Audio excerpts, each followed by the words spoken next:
Good afternoon and welcome to the Public Safety and Government Operations Committee meeting. I am Mark Conway, Chair of the committee representing the 4th District. Sorry, Councilman. Here, members of the committee, we have today Councilman Burnett representing the 8th District, Councilman Cohen, wow, I'm really messing up today. Councilman Cohen representing the 1st District, Councilwoman Porter representing the 10th District, and Councilwoman Ramos representing the 14th District.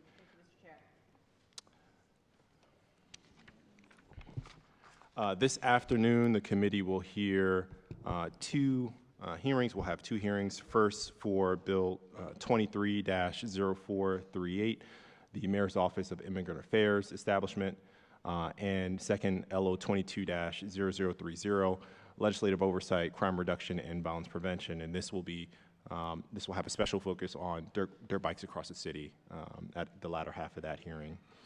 So we'll jump in, and the first bill for today is going to be 23-0438, the Mayor's Office of Immigrant Affairs establishment for the purpose of establishing the Mayor's Office of Immigrant Affairs, defining certain terms, providing for the establishment of the office, articulating the purpose of the office, establishing the powers and duties of the office, providing for the administration, staffing, and the budget of the office, and providing the office to submit a certain annual report.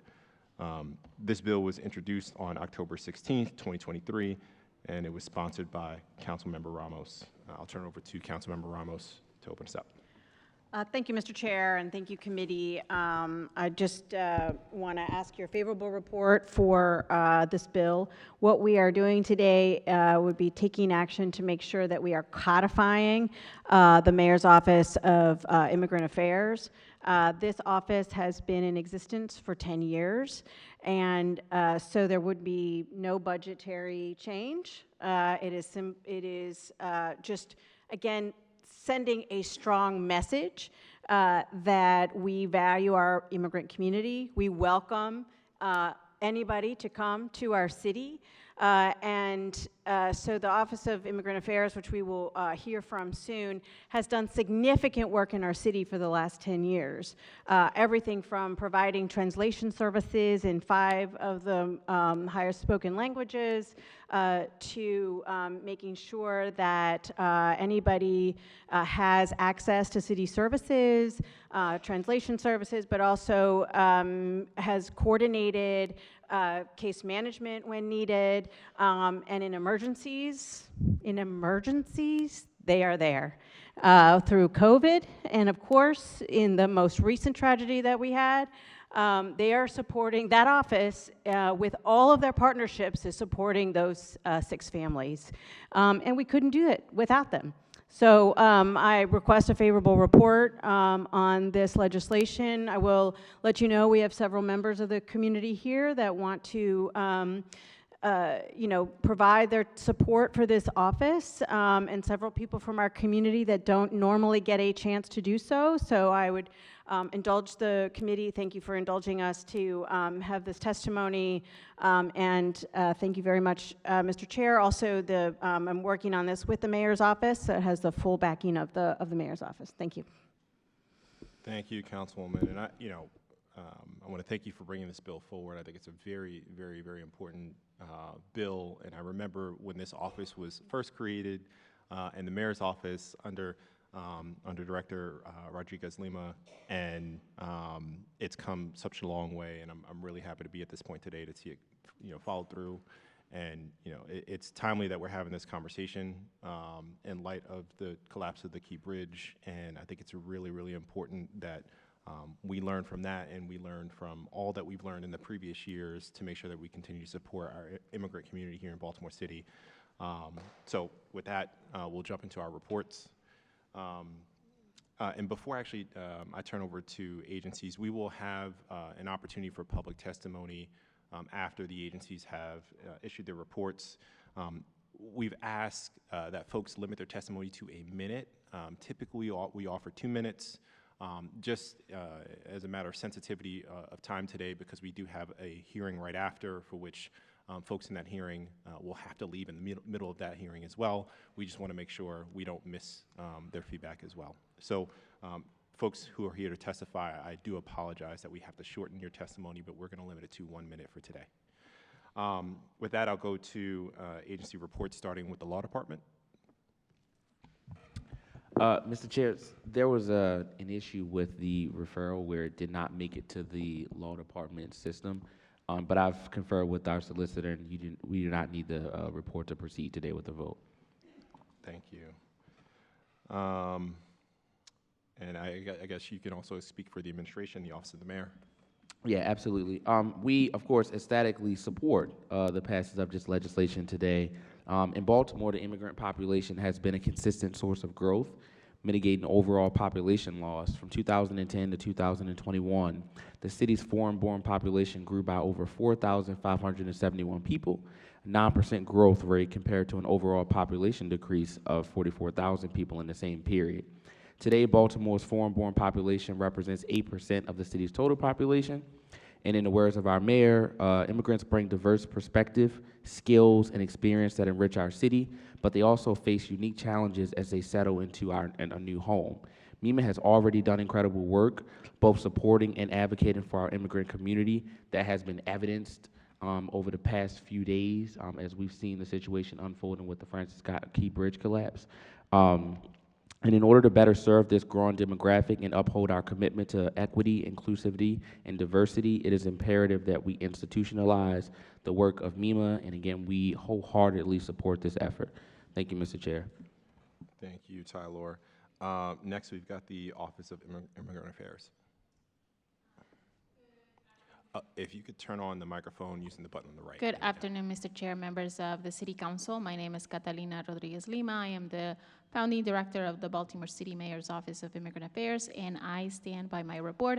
I have remarks, but I'm gonna shorten them to give an opportunity for community members to be seen and heard. What I would just say is that making MEMA a permanent office aligns with our city's values and commitment to equity and diversity. This office will continue to serve as a hub for technical assistance for city agencies, immigrant support and engagement, information and advocacy, ultimately benefiting the city, immigrant residents, and the broader community. I have been asked why now? And part of the reason is it's been difficult to plan long-term given the crisis starting in 2016 with an anti-immigrant president, the pandemic, and the changes in local leadership. In fact, Mayor Scott is the first mayor that I get to serve for the entire term as the director of MEMA. And so that's one of the reasons why. I also want to formally submit testimony on behalf of 56 organizations in support of this bill and 104 residents. Thank you. Thank you, Director. And Mr. Chair, I just got a note from the Law Department that they do approve the bill for form and legal sufficiency. They'll be submitting that report shortly. Perfect, thank you. Next, we've got the Office of Equity and Civil Rights.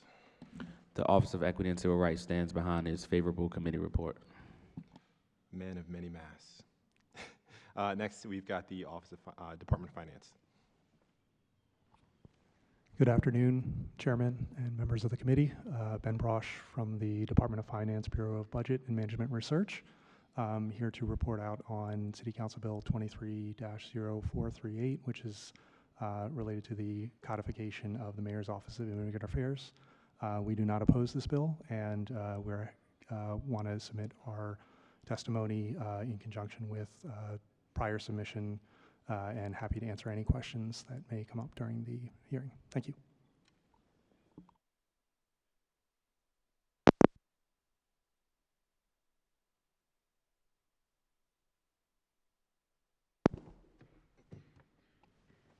Hello, hello. There we go. Thank you, Ben.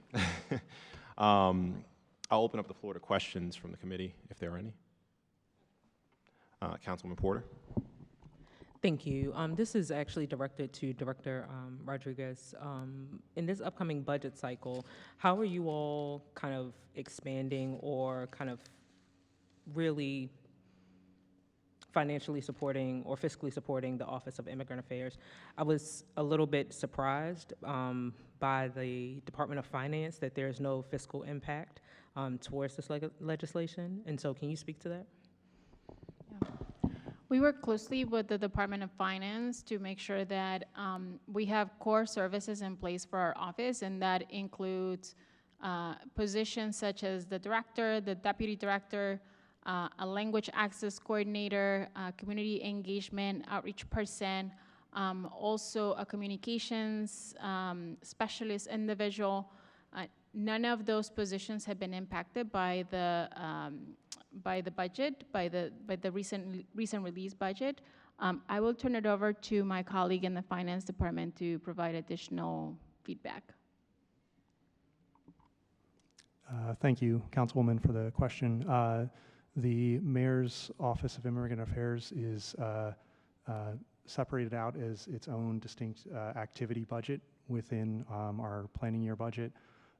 We would expect to maintain current services within the office despite having a fairly challenging fiscal landscape ahead of us during the fiscal 2025 planning. Yeah, we would just expect that we would be able to maintain current services right now. And if I may add, along with staff, we also have funding for language assistance. So our budget's related to telephonic interpretation, translation, on-site interpretation, and one program dedicated towards immigration legal services have remained as well. And so you answer my question.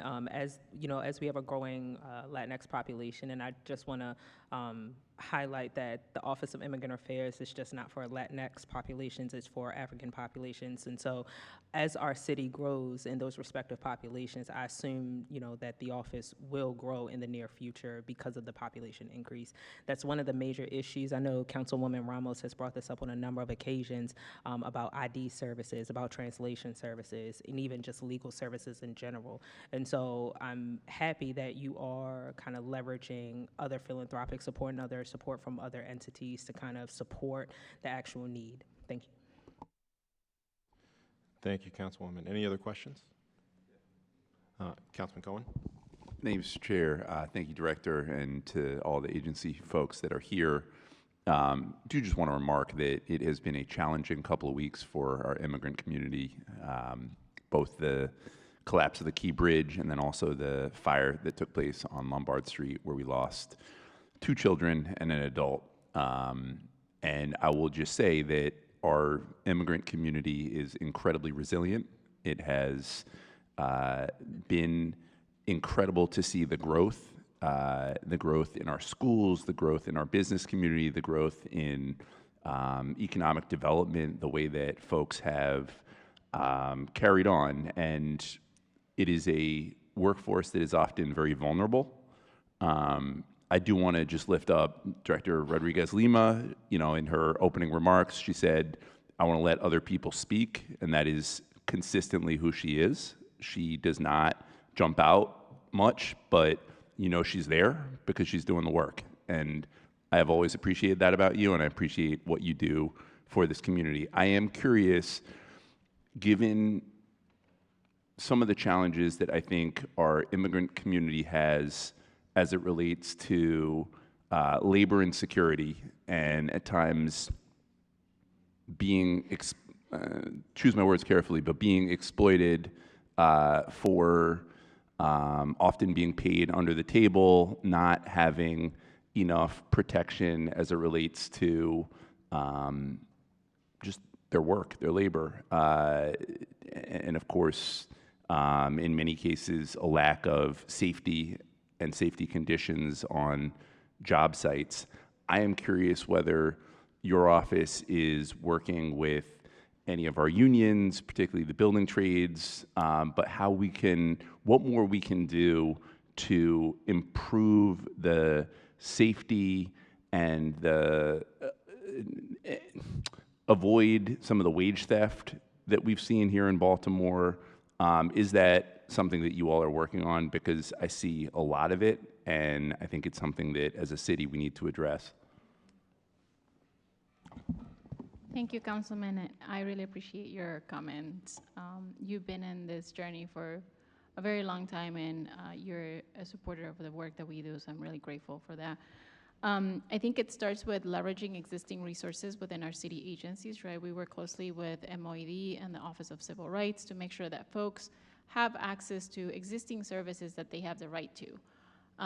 With that comes overcoming language barriers and program design. So we're a technical assistance provider for city agencies to really think through how we serve immigrants, not just from the language perspective, but also what are the program designs that are preventing our folks from accessing those services.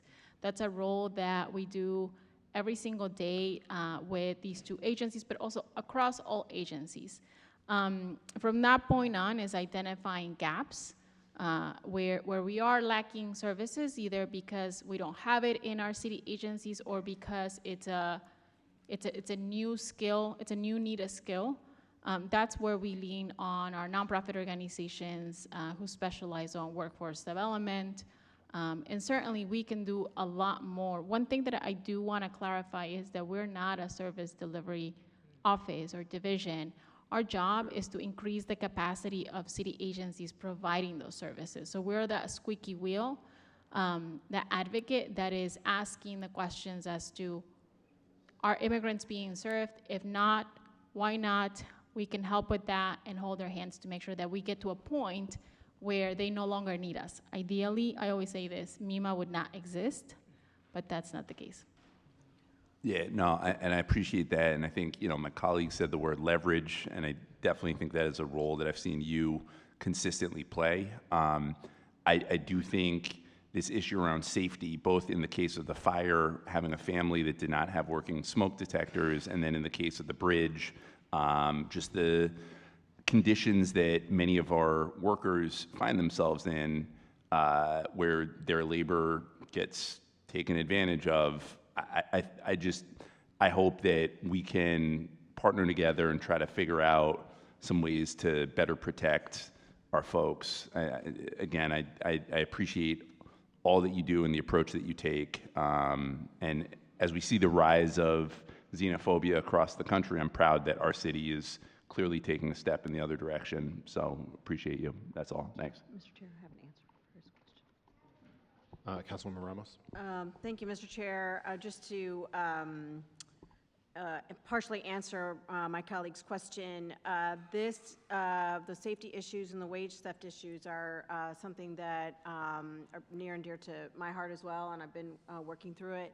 The Hispanic Commission is also going to be working a little bit more on the advocacy side, particularly on the housing space, to just make sure that everybody knows their rights. And we've started to think about, you know, the best way to approach the issue that you and I had talked about that morning when we were there to support the fire department and getting the smoke alarms in and that kind of thing.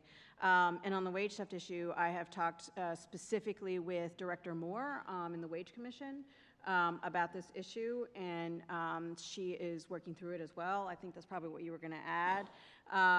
And it will take, that is a huge issue that affects so many of us.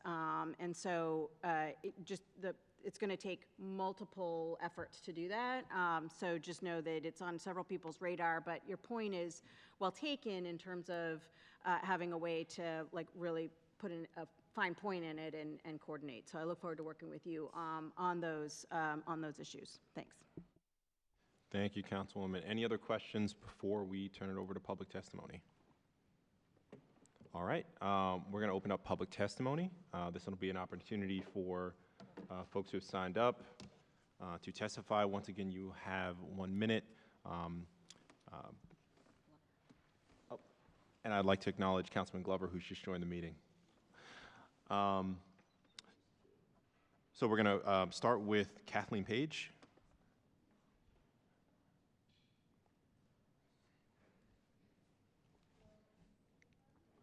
You press the button on the right. Perfect. Okay. Good afternoon. I'm Kathleen Page. I'm here on behalf of Johns Hopkins University in support of Bill 230438 to codify MEMA.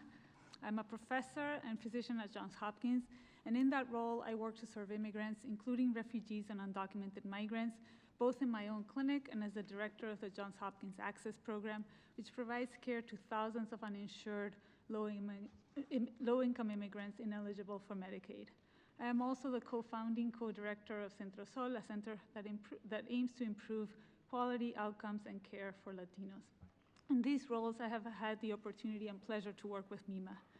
In 2020, in particular, when Latino immigrants were profoundly impacted by COVID-19, Hopkins brought together diverse stakeholders to identify needs and develop timely solutions, including testing, care, and vaccinations.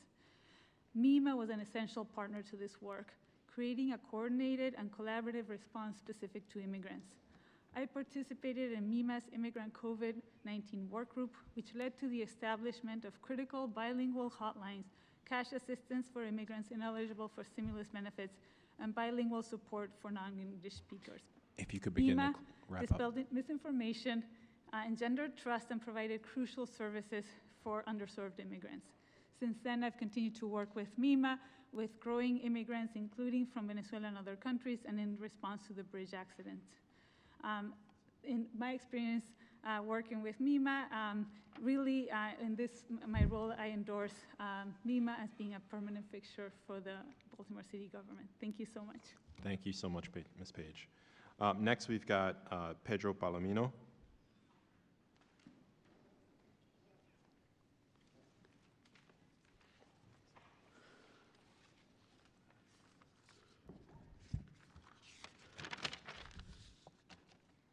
Muy buenas tardes. Good afternoon. Mi nombre es Pedro Palomino, soy un inmigrante, originario de Perú. Vivo en Baltimore hace más de 20 años. Soy el director del periódico Baltimore Latino y fundador de la página Somos Baltimore Latino. My name is Pedro Palomino. I'm an immigrant originated from Peru. I've been living in Baltimore for more than 20 years. I am the director of the Baltimore Latino newspaper and founder of the Facebook page We're Baltimore Latins. Soy uno de quienes agradece a la ciudad por abrirme los brazos y poder crecer aquí como uno de ustedes. I'm more than ones who appreciate the city for opening their arms and be able to grow here like one of you.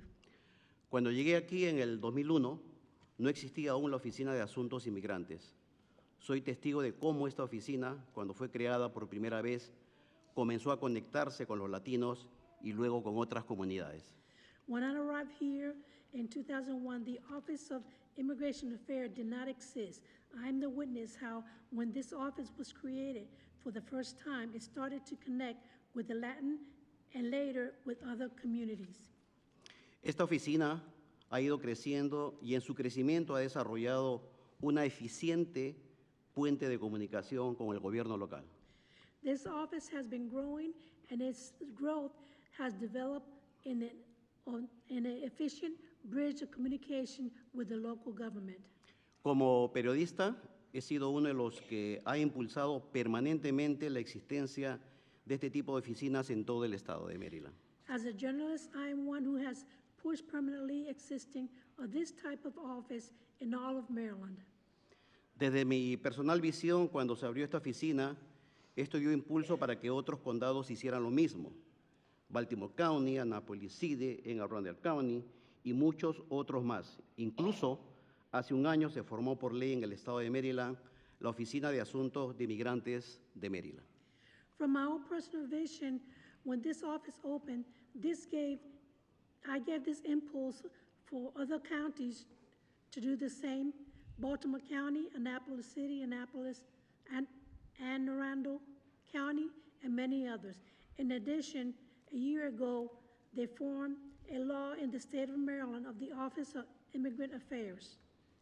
En mi trabajo como periodista durante la pandemia del COVID-19, recibí la idea de esta oficina para apoyarlos en la difusión de las vacunas contra el COVID-19.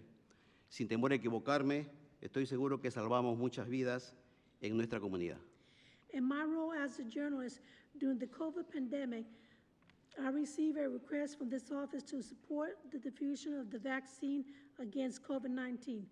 Without fear of being wrong, I am sure we saved many lives in our community.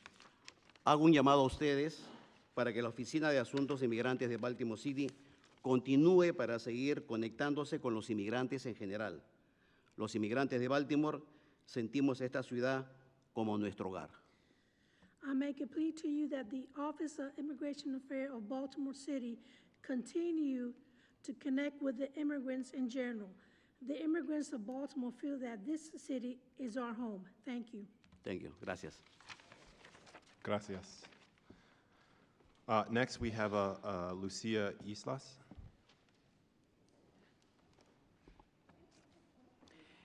Good afternoon, everyone.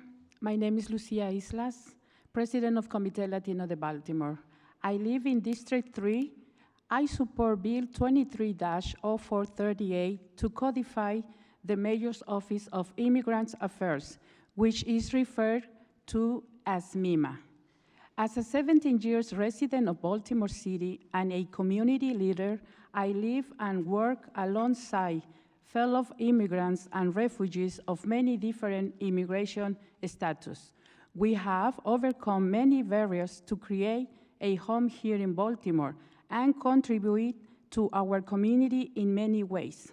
With the support of MEMA, grassroots groups have organized community cleanups, organized resource fairs, and support the census efforts during the COVID-19 pandemic.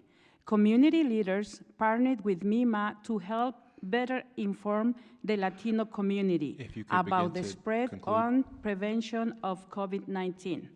We support COVID testing sites and eventually vaccination sites. We have done all these things alongside trust nonprofit partners because MEMA has uplift their work and build partnerships so their work is better funded. MEMA has worked alongside these organizations and grassroots groups to support immigrant families at times at great crisis, like the pandemic, the terrible fire in Highlandtown, or most recently, the fall of the Key Bridge. MEMA is not just during emergency. It works to support emerging immigrants and refugee leaders as they become more civically engaged through the New American Leadership Institute, which I graduate from. MEMA also leads the city's efforts to ensure that all immigrants, regardless of their language ability, can access city services in culturally component way. Can you begin to conclude? I'm sorry? Can you begin to conclude? Yeah, I finished. Thank you. So again, my name is Lucia Islas. I live in District 3. I urge you to favorably approve Bill 23-0438. Thank you so much. Thank you. And I appreciate you guys so much. I assure you everyone here is going to vote for this bill. So I just, once again, I hate to be rude, and I don't intend to at all. I just want to make sure that everyone has an opportunity to speak and that we don't shorten the meeting. I know the Deputy Commissioner has to run to another meeting right after, so I really do apologize. So if we could try to keep it to 1 minute, I really do appreciate it as well. Next up, I have Kate Jakuda.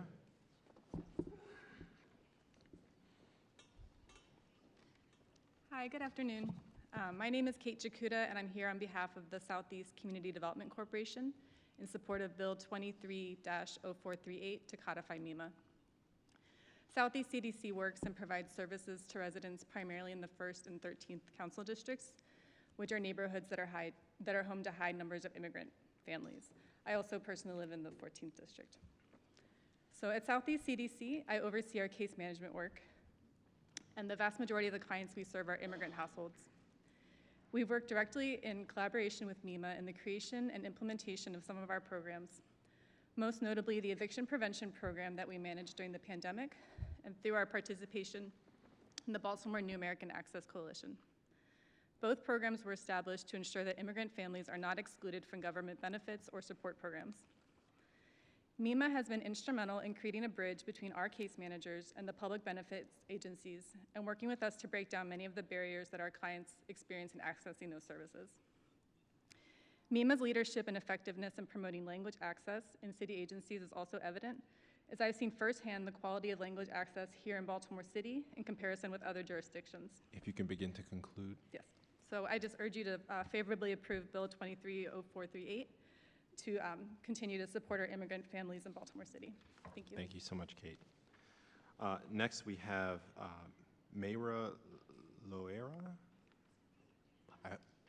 Myra Loera. Forgive me if I'm mispronouncing.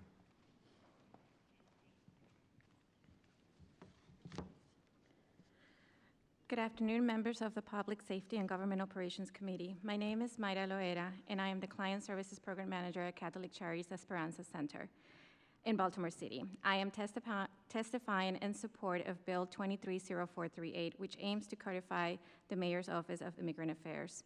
For the past 5 years, I've worked serving the immigrant community, providing case management and assisting families with navigating the various resources available in the city and the Baltimore region.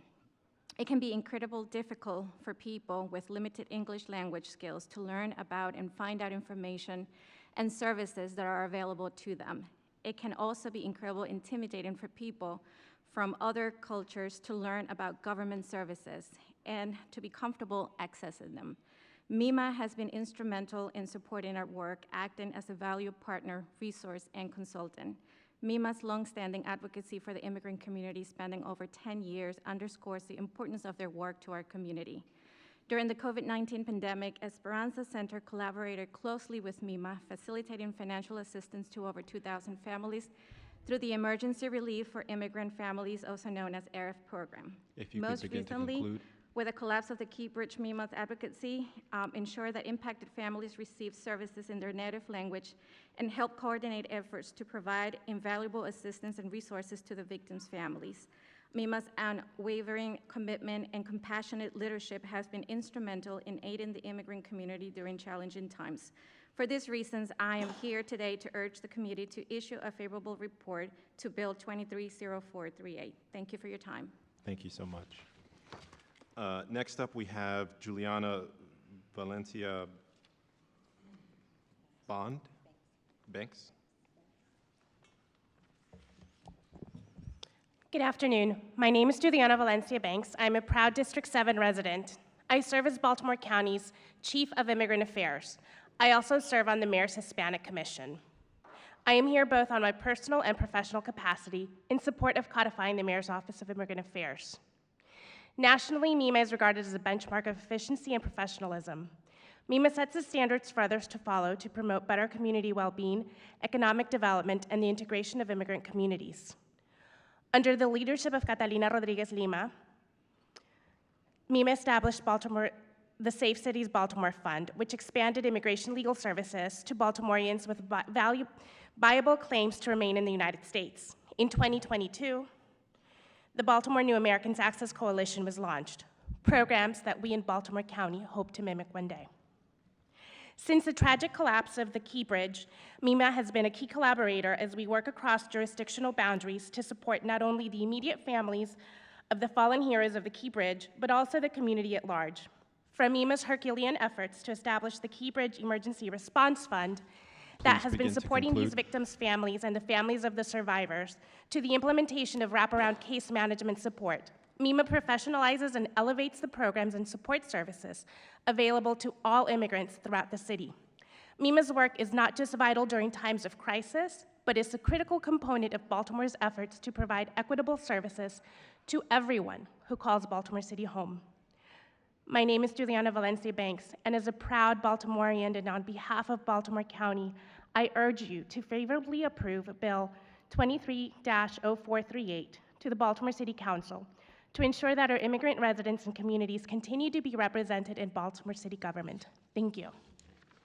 Thank you, Juliana. Next up, we have Veronica Cool. That's me. Cool name. It is a cool name, thank you.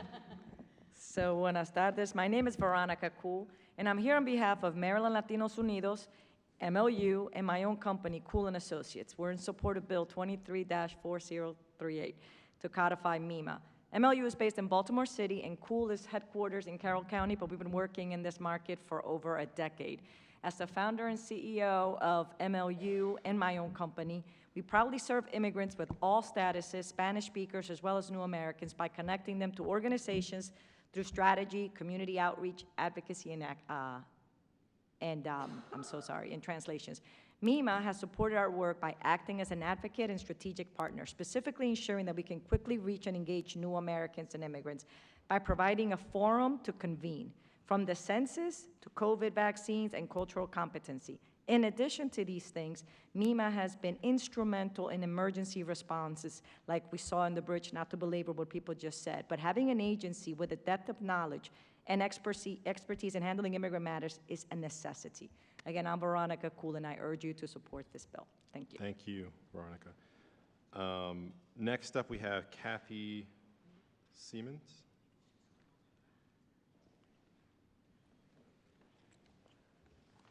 Good afternoon. My name is Kathy Siemens, and I'm the Senior Director of Operations at Neighborhood Housing Services of Baltimore. NHS's goal is to remove barriers to homeownership for all of Baltimore's citizens through affordable mortgage products, down payment assistance, and housing, counseling, and education. In 2016, MEMA was a critical part of our work to start a mortgage program for I-10 residents in Baltimore. These Baltimoreans had no access to down payment assistance or first mortgage financing.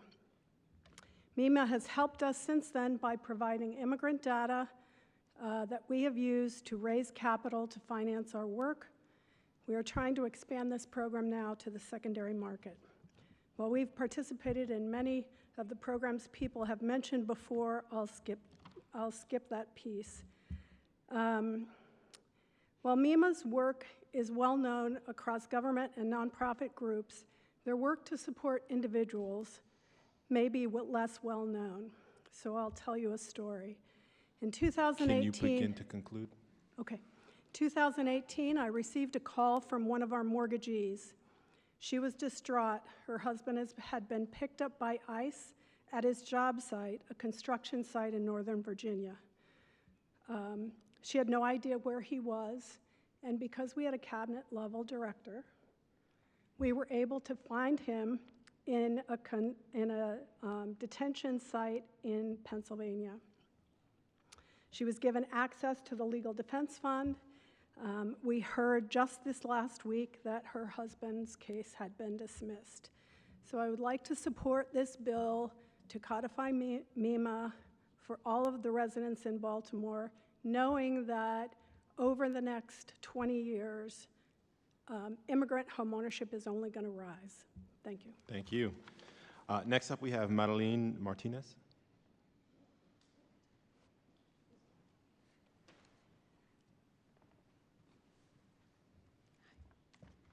Good afternoon.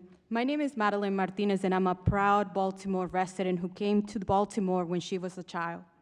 Reflecting on a recent church message where a gesture of mercy can become an act of transformation, deeply resonated with me regarding how immigrants have been embraced by Baltimore City. In return, we have tirelessly worked and contributed to the prosperity of the city by opening businesses which provided thousands of jobs to our Baltimore City residents. In addition, with our collective spending power and our tax contributions, we have played a crucial role in funding essential public services such as schools and also roads. During my tenure leading the Maryland Legislative Latino Caucus, I witnessed various efforts to integrate immigrants across the state. However, I can tell you that none of them match the impact and the effectiveness of MEMA. Their funding abilities, their advocacy efforts, and the language access efforts that they show have been so invaluable to all communities across the state. Please conclude. This bill before you is an opportunity to set the precedent to show other counties and other cities how it has to be done. For these reasons, I'm urging the committee to provide a favorable report on this bill. Thank you. Thank you so much. Next, we have Matt Dollamore.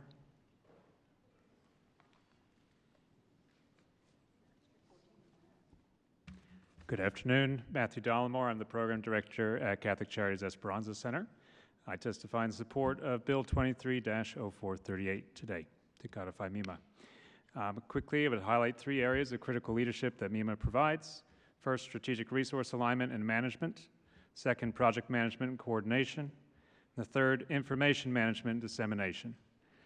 The city is a healthier place because of MEMA. It's better coordinated. There's less duplication of resources. There's better alignment and a much stronger service community, as you can see represented today. For all these reasons and more, MEMA is uniquely positioned and effective in providing leadership. I urge the committee to issue a favorable report on this bill. Thank you. Thank you, Matt. Next, we have Irvin Gonzalez.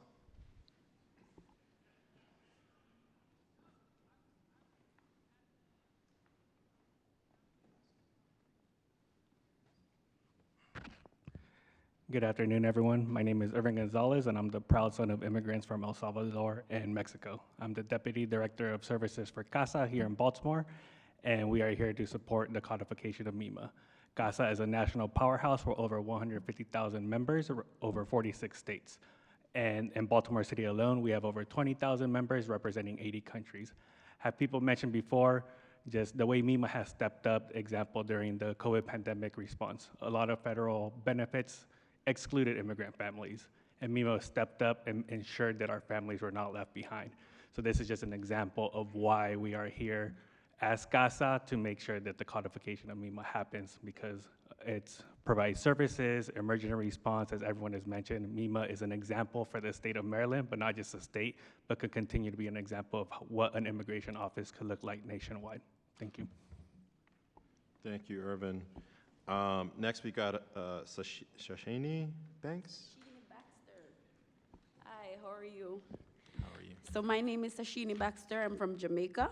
I'm just gonna keep it very short. I just started my journey in nursing because of MEMA, and I'm just here to support, you know. And with that being said, MEMA has played such a vital role in my life since I've been here. I've only been here 1 year, and I already started my journey. So let's go, MEMA. Thank you. Thank you. Next, we have Julia Fernandez. Hello and good afternoon. My name is Julia Fernandez, and I have lived in Baltimore City for the past 8 years. I'm here in support of Bill 23-0438 in support of MEMA. For the past 3 years, I have gotten assistance through CASA, who is a community-based organization working with MEMA for immigrants of the community of Baltimore, and greatly appreciate it. At CASA, I received many different services. One of them was through the BNAC program, where one of the navigators helped me with my water bill and my light bill. Other programs that I was able to benefit from are the citizenship classes, and now I'm a very proud citizen of the United States of America.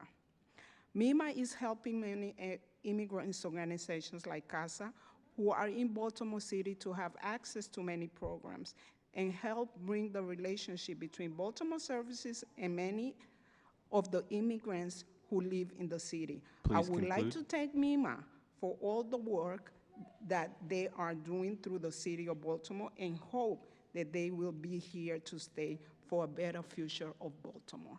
Thank you very much. Thank you. Next, we have Alejandra Morisi.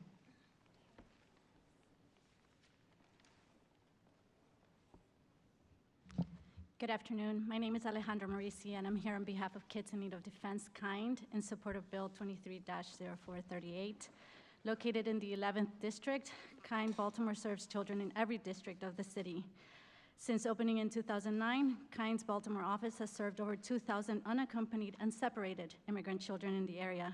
A few examples of how Kind and MEMA have worked together since 2014 to support unaccompanied children include streamlining and increasing equitable access to city services, with MEMA serving as a central hub to collect information about city and community-based services, coordinating basic and emergency services for children and their families. MEMA's role in this type of response was especially evident during the COVID-19 epidemic. KIND and other organizations partnered with MEMA in their Emergency Relief for Immigrant Families program, providing direct assistance to immigrant families in Baltimore in a time when no one else was. Increasing public safety and protecting survivors of violence and child abuse, MEMA hosts regular meetings with the Baltimore City Police Department and local organizations serving the immigrant community to discuss various trends and protocols and other Please legal begin matters. to conclude. In these and other ways, MEMA has been an asset to the community, including to organizations like KIND that work to serve our neighbors. I urge you to favorably approve this bill. Thank you for your time. Thank you so much. Next up, we have Julia Sarmiento.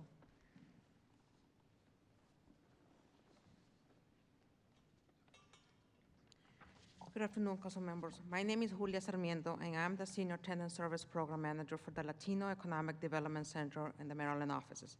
LEDC is a community-based organization with more than 33 years of history serving the metropolitan region. In 2015, LEDC established an office in Baltimore City in response to the increased need for the Latino community to receive services in their native language. I am grateful for the opportunity to testify before you today and ask for your support on passing Bill 230438. LEDC is a HUD-approved housing counseling agency and U.S. Treasury Certified Community Development Financial Institution, CDFI. Our mission is to serve as a catalyst that drives the economic and social advancement of low to moderate income Latinos and other underserved communities by equipping them with the skills and tools to achieve financial independence, acquire personal and business assets, create generational wealth, and become leaders in their community. The almost 50,000 individuals in Baltimore City who are immigrants and asylum seekers and refugees need representation and consideration in the mayor's office. MEMA provides essential advocacy, Please begin to conclude. technical assistance, and community support for Native Americans. MEMA has aided LEDC in our mission to serve Baltimore City residents. LEDC envisions a future where tenants can become homeowners in the city of Baltimore and access other wealth-building tools. We provide full support to Bill 230438 and urge you to consider passing this bill. Thank you. Thank you so much. Next up, we have Daniela Priesthoff.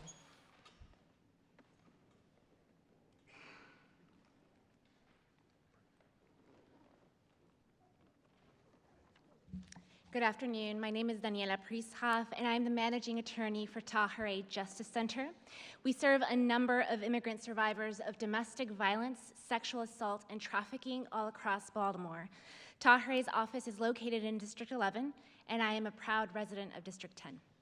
I am here on behalf of Tahirih in support of this bill to codify MEMA. Tahirih serves immigrants and refugees in their pursuit of justice, safety, and independence after they have suffered some of the most traumatic events imaginable. MEMA has supported the work we do in every step of the way by acting as a critical partner and advocate. Specifically, MEMA has helped us develop strong relationships with leaders of Baltimore's first responders so that our clients, whose first language is not English, who suffered significant trauma, and who are not familiar with U.S. culture, can understand how to seek police protection, how to report crimes, and how to access emergency services. This helps ensure our immigrant communities and our city as a whole are safe for everyone. MEMA has also supported our clients in many ways, as well as connecting immigrant women fleeing domestic violence to emergency shelter, ensuring language access resources are available to Baltimore's rapidly growing immigrant community, and leading the great effort to ensure that Baltimore's immigrant population was included in the 2020 census, including door-to-door knocking with a bunch of us in the community. I urge you to favorably approve this bill to ensure that our immigrant neighbors and communities continue to be represented in this government. Thank you. Thank you so much, Daniela. Next, we have Susana Barrios.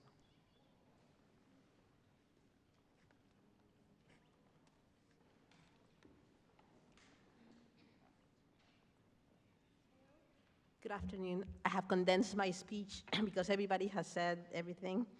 I'm here on behalf of the Latino Racial Justice Circle to express our support for Bill 230438, making MEMA a permanent part of Baltimore city government.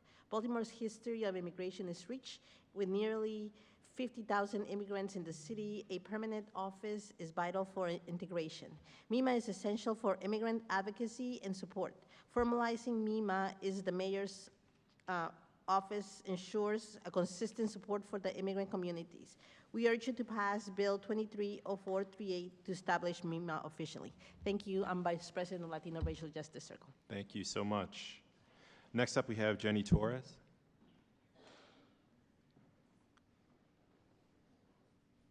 And right after Jenny, we have Mark Parker and Emma. I can't pronounce it. Yaznaga. Please proceed. Yeah, thank you. Good afternoon. My name is Jenny Torres, and I am here testifying for the codification of MEMA from two roles. One as an Associate Executive Director of School Partnerships with the Y of Central Maryland, and the other as just a regular advocate. So the Y of Central Maryland has several recreation centers throughout Baltimore. We also serve as the lead agency for community schools. And when our recreation center directors or our community school coordinators need support with engaging the immigrant community, they know that MEMA is there. Now, as an advocate, I just like to show up to whenever there are situations, crises in the city because I want to serve as a resource, like most of the people behind me. What I can say from my experience is that when the bridge collapse happened, MEMA was there. When the young man was shot in Canton, MEMA was there. When there were house explosions in Falstaff, MEMA was there. Thank you. Thank you. Mark Parker.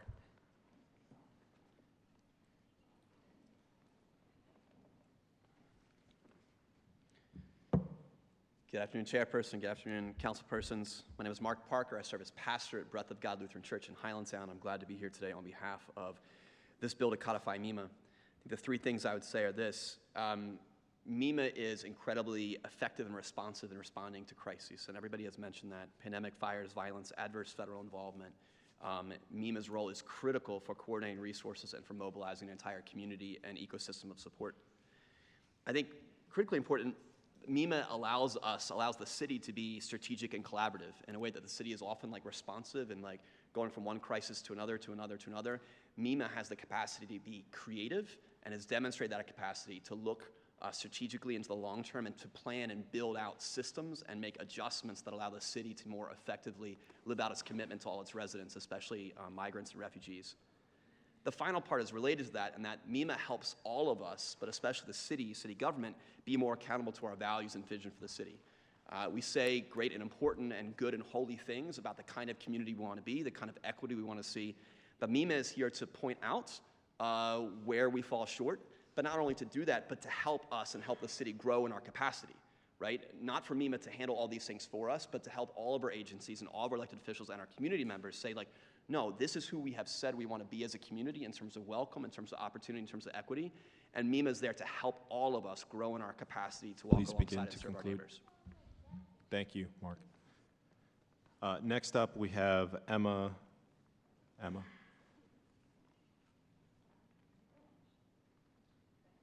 Emma, please forgive me for not knowing how to pronounce your last name. Did a great job. Thank you. Good afternoon. My name is Emma Yaznaga, and I am here on behalf of the Capital Area Immigrants' Rights Coalition, or CARE Coalition, and in my personal capacity as a resident of Baltimore City in support of Bill 230438 to codify the Mayor's Office of Immigrant Affairs. The CARE Coalition is based in the 11th District, and I reside in the 11th District. As a managing paralegal at the CARE Coalition, I work to serve longtime Baltimore City residents detained by ICE due to a lack of immigration status. We provide these residents high-quality legal defense services to fight for their release from custody, for their lawful immigration status, and to avoid permanent family separation. Because of MEMA's launch of Safe City Baltimore, our organization alone has been able to defend over 230 city residents in their immigration cases, affecting at least 160 children whose parents was detained by ICE. ICE continues to target Baltimore City residents despite the closure of jails in Maryland 2 years ago. However, because of MEMA's leadership and role, service providers are able to mobilize quickly and share information when a community member is apprehended by ICE and sent to an out-of-state detention center. Please begin to conclude. I urge you to favorably approve Bill 230438 to the Baltimore City Council to ensure that our immigrant residents and communities continue to be represented in the Baltimore City government. Thank you. Thank you. That is all that I have on my list here. If there are folks that are joining us virtually and intended to testify, please use the raise hand function.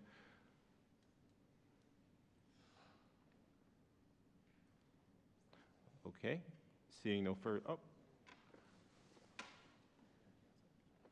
Bria Yazik, you've got 1 minute. Can you hear me? Yes. Great. My name is Bria Yazik. I'm here on behalf of the Chacon Center for Immigrant Justice at Maryland Carey Law School in support of Bill 230438 to codify MEMA. The Chacon Center is located within the 11th District, and I'm a resident of the 11th District. I'm one of 4 attorneys who comprise the Chacon Center. We work to educate lawyers and to help people find legal relief from deportation. In 2017, MEMA co-created the Safe City Baltimore initiative, which provided funding for local organizations, including our own, to both educate local immigrant communities and provide legal counsel for individuals in removal proceedings. This funding proved vital during the prior presidential administration when the immigrant community was struggling to stay apprised of all the rapid changes happening in immigration law, and it has continued to stay vital throughout until the current day. The funding granted to the Chacon Center by MEMA's dedicated advocacy allowed our organization to create a much-needed legal defense fund, and it even allowed us to hire one of our current immigration attorneys. This attorney then succeeded in representing multiple clients. One such client is a mother, a resident of Baltimore for 17 years, and fully dedicated to her 4 young children. Without representation, she would likely have been deported and separated from her family. Please But begin with to the support conclude. and dedication of MEMA to get resources where they're needed, she's now a proud green card holder. Again, my name is Bria Yazik, and I speak on behalf of the Chacon Center for Immigrant Justice at Maryland Carey Law. I urge you to favorably approve Bill 230438. Thank you. Thank you. Next up, we have Cecilia Gonzalez.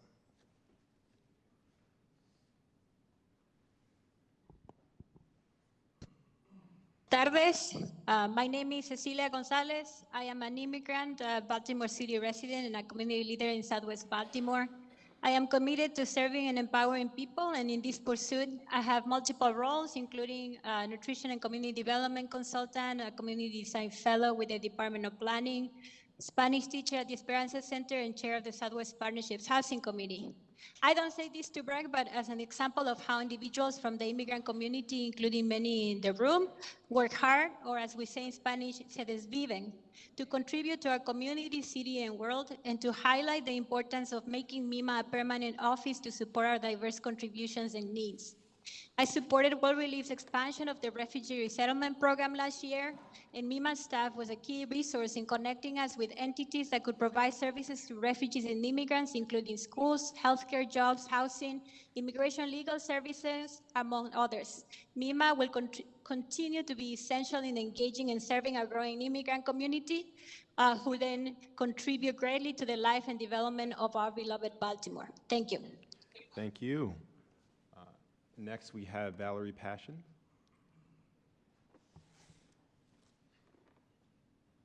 Members, my name is Valerie Passion, and I am daughter and scholar today. I'm speaking on behalf of the Shriver Center at the University of Maryland, Baltimore County.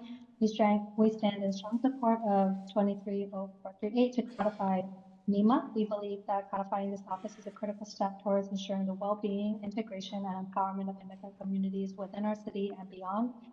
At the Shriver Center, we recognize the invaluable contributions that immigrants make to our society, culture, and economy. We have students, faculty, and staff from diverse backgrounds representing experiences from more than 100 nations and states that live in the Baltimore City area. And we celebrate the richness that is this diversity and what it brings to our campus community. We are also acutely aware of the challenges and barriers that immigrants face, including legal, economic, and social obstacles. Arriving in our Baltimore area is not enough. We want our newcomers to feel a sense of welcome and belonging. As a minority serving institution, we understand the importance of supporting and advocating for our marginalized communities. We believe that codifying MEMA is not only a matter of social justice, but also a strategic investment in the future prosperity and well-being of our city. Therefore, we urge you to codify MEMA, thank you, and to provide the resources to sustain its success. Thank you. Thank you, Valerie. All right, that is everyone that we have signed up for testimony today. With that, we're going to close public testimony. I appreciate all of you guys coming out today, and I really do sincerely apologize for having to ask you guys to keep it short for today. I know this committee, I know especially myself, are really excited about this bill. When I heard about it, I was really excited to hear that Councilwoman Ramos was moving it. I think it is an obvious move forward for our city, and if we want to grow our city and we want to support the people that are helping our city grow, it starts with our immigrant population and making sure they can thrive and do well here. So appreciate you all for coming out, and I hope you get to see a little bit of City Hall as you walk out. With that, I will open up the floor to a motion to move the bill. Move the bill. Favorable. Moved and properly seconded. Conway, yes. Porter stepped out. Cohen? Briefly explain my vote. Yes. Just want to thank everybody for showing up today. Thank all the folks that have partnered with this office over the years. And just to say that we know there is a national agenda to demonize our immigrant community across this country. We're seeing it in cities like New York and Chicago. But one of the things that I'm really proud of in Baltimore is that we are very clear that our immigrant community is a blessing for us, economically, in terms of our population and otherwise. And I think a big part of that, why we've been able to do as well as we've done, is MEMA. And so I think this is really important just to codify, know that we may have to play defense again, as we did in the not so good years of 2016 to 2020. But you got a council that's going to stand with you, and I vote yes. Thank you, Councilman. Councilman Burnett? Yes. Glover? Yes. Ramos? Yes. All right, and that this bill will move forward to second reader at our next council meeting. Thank you.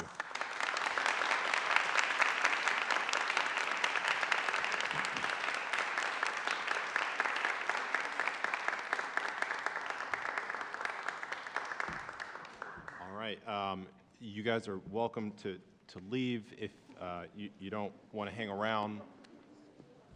We're going to move on to our next hearing. I'll just give you 1 minute to do so.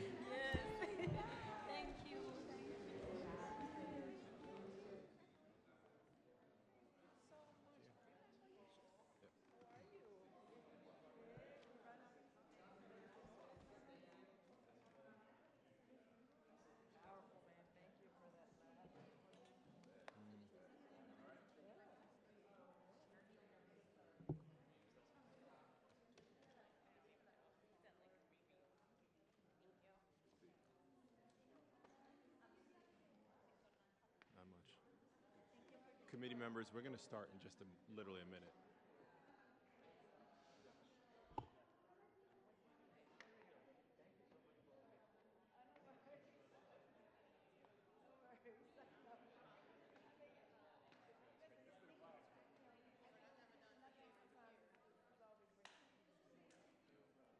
All right, we're gonna roll right into this next meeting. It is time sensitive. Great to see you all. For committee members, we're going to get started right now.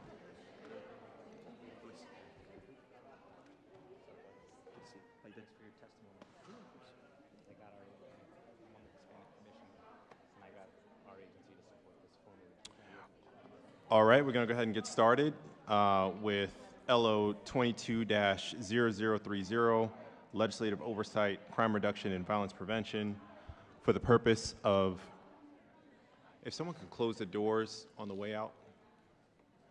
Thank you. For the purpose of the committee holding regular hearings with the police department, the Mayor's Office of Neighborhood Safety and Engagement, and other agencies to monitor the progress of the city's crime reduction and violence prevention efforts. I will turn it over to the deputy, and you can walk us through where we are on crime metrics. All right. Got the slides? Okay. Good afternoon, Chairman Conway and members of the committee.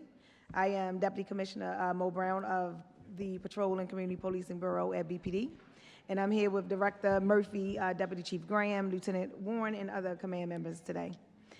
We are here to present at the Crime Reduction and Violent Prevention Legislative Oversight Hearing. And I just want to, acknowledge that we are continuing to work with our local, state, and federal partners.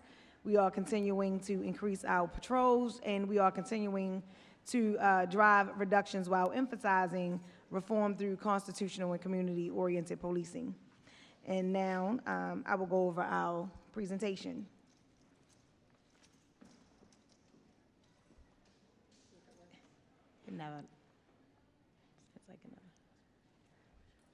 Well,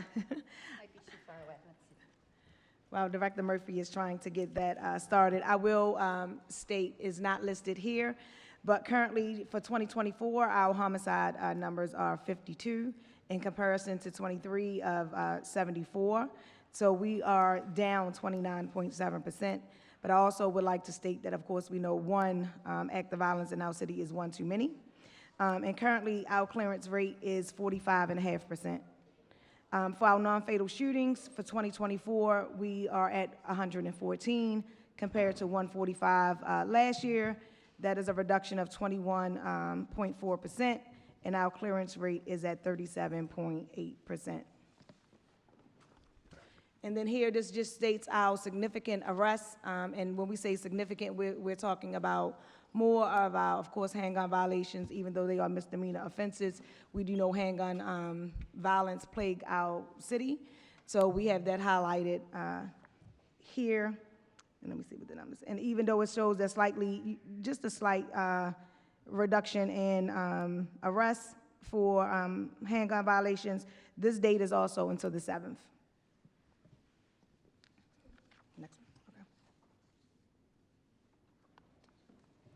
And then here as well, this just highlights all of our gun-related arrests.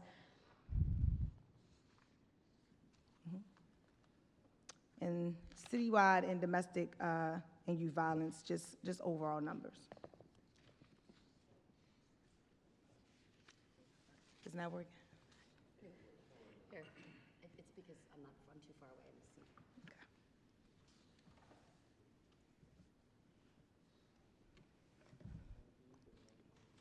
Yeah, that's the last one. No. Next one. I think that's it. Yes, sir. And so this would conclude our presentation, and myself and our team are here to stand by for any questions that you may have. I'll open the floor. Any questions from committee members on broad citywide crime trends? I'll throw some in there. Deputy Commissioner, I know one, and yeah, I'm happy that I have the pleasure and the opportunity to continue to give you guys kudos on the continued drop in violence across the city. It is really inspiring, to say the least, and I'm really glad to see us making significant progress. And I know this is a team effort. I want to, appreciate the work that Monsi's doing as well.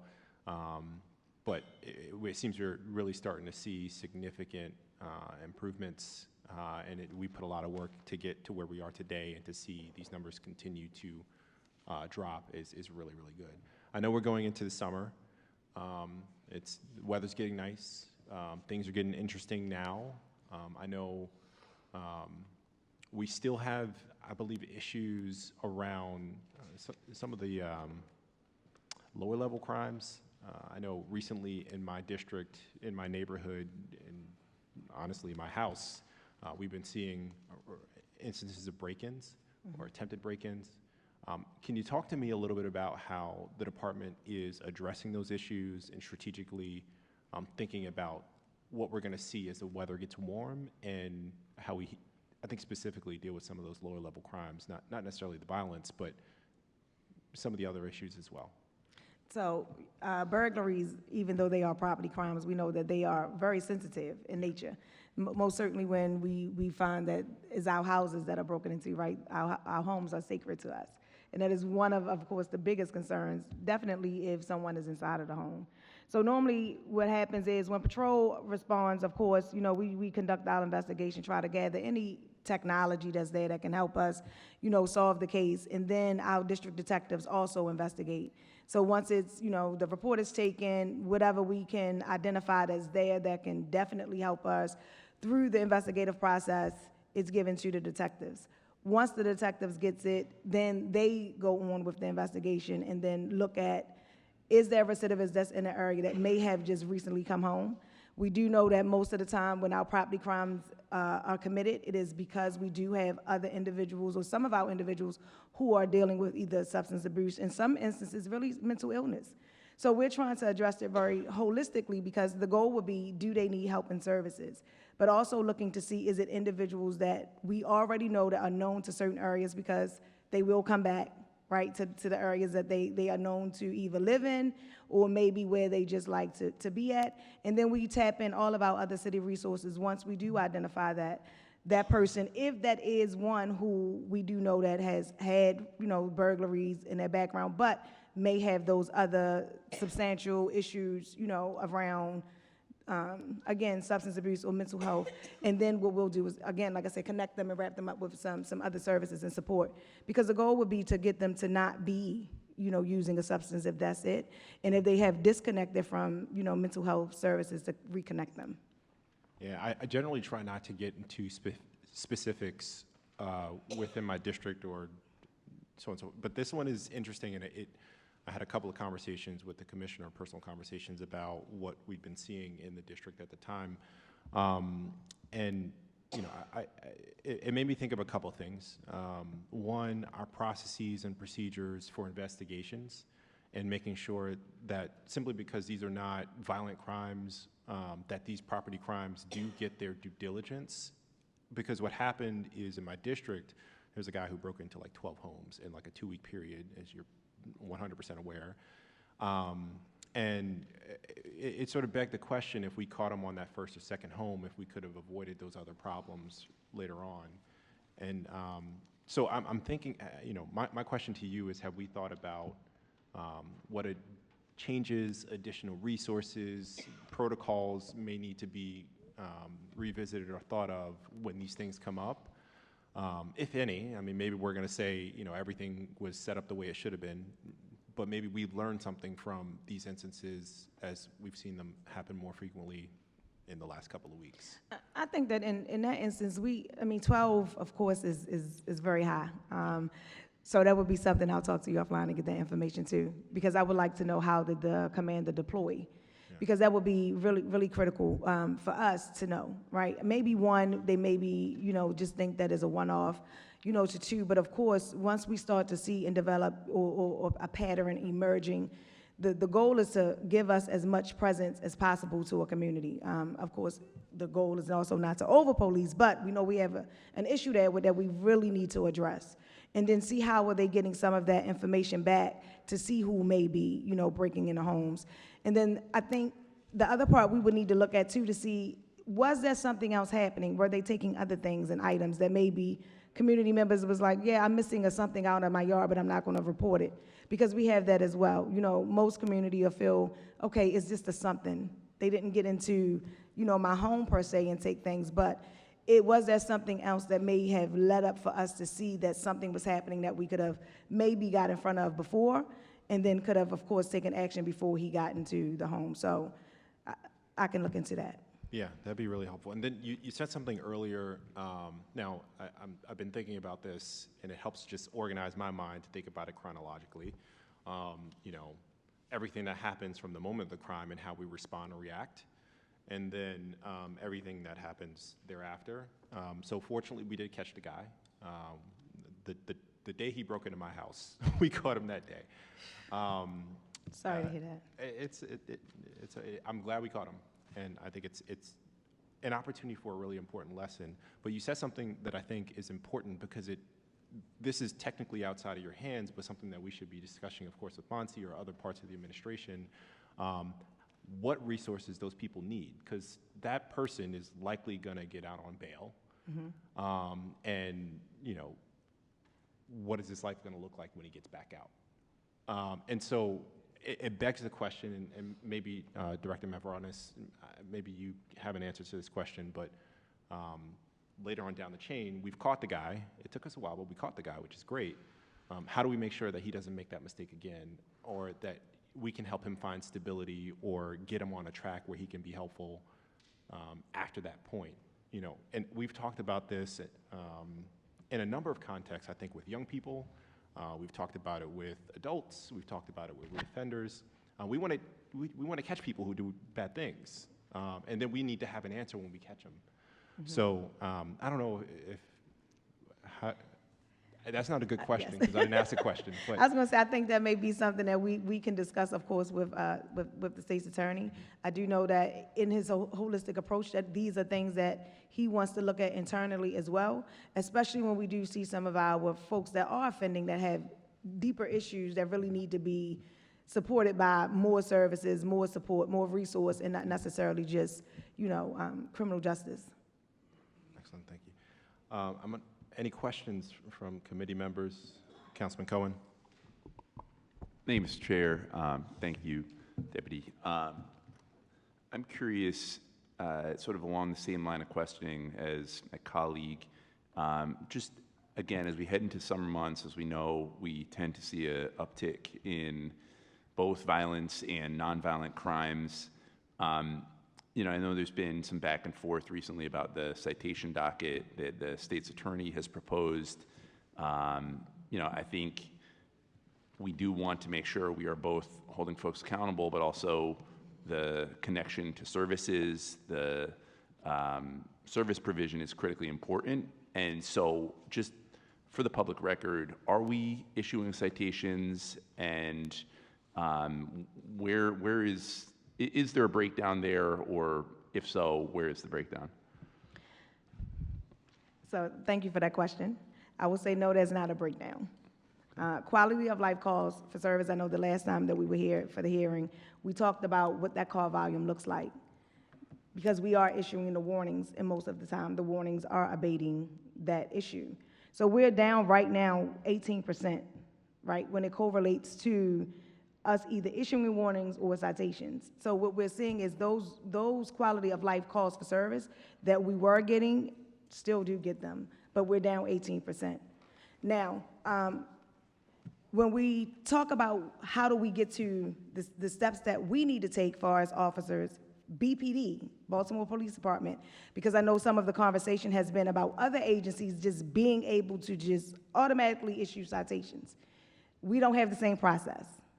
Sure. As we all know, we're under a consent decree because we have impacted harmfully in some ways our communities. And so we have steps that are now in place that have been guided for us by DOJ to say how we should address those quality of life issues. And those issues mean that if we arrive on scene because we receive a call, or even if we just observe it on view, officer sees, hey, it's a group, they're hanging here. If the officer gets out and engages that group and it abates the issue and those individuals no longer come back at that moment, issue is solved, right? No harm, no foul. Now, we also have to give time and space. So it's not like we can get in our car, drive right around the block, come right back, and then issue a citation. So now when we come back, if those members are still, or individuals are still there, we re-engage and then have the conversation to say, hey, listen, you're committing a this and a that. Because most people don't even realize that just standing outside is a crime. So we have to educate through the process as well. And then, of course, if we do have some who we feel as though just is not abiding, then we can get to the point of issuing citations. So if you're saying that engagement is happening and positively in its own way, that it abates that issue, then at that moment, the problem is solved. Now, if the same individuals, because we all know that when groups congregate, is an ebb and flow. I may not be the same person that's standing out there from the first time that you made that first engagement to say, you're committing an act, you can't stay out here. Now it's a different group of us that could be standing there. And if any of us patrol, that's normally what happens. And if we have officers that's doing the things that we want them to do, which is not allowing other officers to cause harm to the community, somebody should step up and say, that's not the same group. You know it's not the same group. We should not be. Now, when we get to the part of issuing citations, we have had some concerns, some issues where we have made errors. We have done training, still partnering with the state's attorney on that training to develop it because, again, we still have different criteria that other agencies in the city does not have to abide by in order to get to the point of issuing citations. Definitely appreciate the nuance there and very clear about the consent decree. you know, my hope is that just we all stay on the same page and that we have one unified strategy, that we are working together, because we also do know that, you know, we have individuals that badly need the service provision, and that an officer may be the only gateway in some cases to some of the treatment options and otherwise. And so I hope to see the program carried through. Do want to briefly shout out Major Colon from my district, who's been absolutely awesome building bridges between our different communities, and my colleague over here can testify as well. Want to just ask about continued efforts to improve just basic customer service. Have had some issues where we've had officers go out after a report of a 911 call, after a crime, and constituents have not felt like they've gotten great follow-through from our officers, that sometimes the officer isn't as courteous as can be, isn't always incredibly clear on what the next steps are in some cases, and ambiguity within the law. So I know that part of the consent decree has us doing consistent training and retraining, but I am curious specifically about the issue of customer service, which I think continues to be a challenge within the department. How are we specifically working to address that issue? So I would share your same concern that if we're not giving that customer service, then that's a problem. I can tell you that recently the commissioner has instituted where he's taking all of exec command to address and greet our new trainees. I have kind of stuck to this script because it's important to me. Of course, all of you know community policing is my passion. How do we better relationship with law enforcement and community? That will never change. And so my mantra to them is like, we are our own brand and calling card. We are our business card. And how we leave our community feeling, regardless of what call type or service that we are providing in that moment, they should be feeling really good about our service that we have provided to them. And I think changing the mindset from we're just policing to customer service based, we have to understand that our communities are the end user of our service, and we should be providing the best service. And when we leave, you should feel as though we've done everything we could at that moment. It may take a little time for us culturally, but I do believe that we can get there. So I'm leaning in very early with our trainees, and you will be really amazed to hear how many of them are saying that they have joined strictly for better relations with our community. Yesterday, when we went and addressed our classes, we have maybe 8, I think, of the trainees that talked about all being from Baltimore City, whether it's from Northwest Baltimore, Southern District as well, and of course, East Side. So it was really warming to hear that it is others from us that is from our city that want to come and do the best, right? That make better relationships with our community. Appreciate that. And again, seeing the leadership in Southeast, just hoping it translates all the way down to sort of the rank and file and the folks that are responding to the calls directly. Thank you, I appreciate it. Yes, sir. I have confidence that they'll get them there. Yeah, and I just want to echo or highlight the councilman's point regarding that sort of customer service touch. There have been a few instances in my experience as well where folks just didn't feel like they got that. They didn't feel like they got that sort of touch that in so many words. It could be anywhere from the 911 call to the officer that shows up to the scene to the officer that then investigates whatever crime they were called out for. At various points, I've heard of folks who didn't feel like they'd gotten the response they expected. Either the officer or 911 said they couldn't do anything, and so they weren't going to send an officer out because of dispatch, or the officer on the scene didn't take a step. And I think, as I sort of tried to break apart what went on there are answers for why the officer did or did not do what a constituent or a resident expected to happen. They didn't, take a report, or they didn't gather evidence or something like that. But I do think it's really important that we think about how, when an officer goes out there, what people are expecting, and what people want to see, you know, to feel like they're heard and to feel like this instance, which for whoever person that is, this is, whenever the department gets called, it's a traumatic experience. Agreed. Period. That's part of mine. And so that is the job, Mhm. period. And so I think when folks don't feel like their traumatic experience has gotten that attention, it turns people off. And I'm not sure necessarily how to fix that, but I do want leadership to know that it's something that I've heard about time and time again. And it happened recently. I did let the commissioner know about it. Letting you know about it, and we can talk more offline about the specifics of it. But hearing it from my colleagues, I'm sure we all have stories where maybe we didn't, what an officer did on the scene wasn't exactly what we would expect if we weren't in that situation ourselves. So several things come to mind with that. One, we need to make sure that the officer understand that follow-up, right? Even if you're not taking a report, if you just say why you're not taking a report. Because it could be legal criteria that doesn't really rise to that level that we should be taking a report.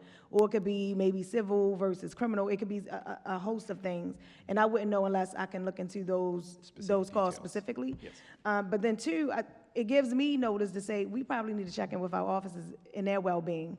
And I only say that because, of course, we know that we have some shortages. We know that we're drafting. We know that they're working some hours that, in some instances, they're being told they're working extra, not saying I'm volunteering to work extra. Just to tap into them to make sure that their whole self is okay, right? Is it because they may be a little fatigued? Not giving excuses, so I don't want that to sound like an excuse. But when we do see some of these things are happening, it could be some other things. And even family, right? We're not exempted from family happening or life happening for us.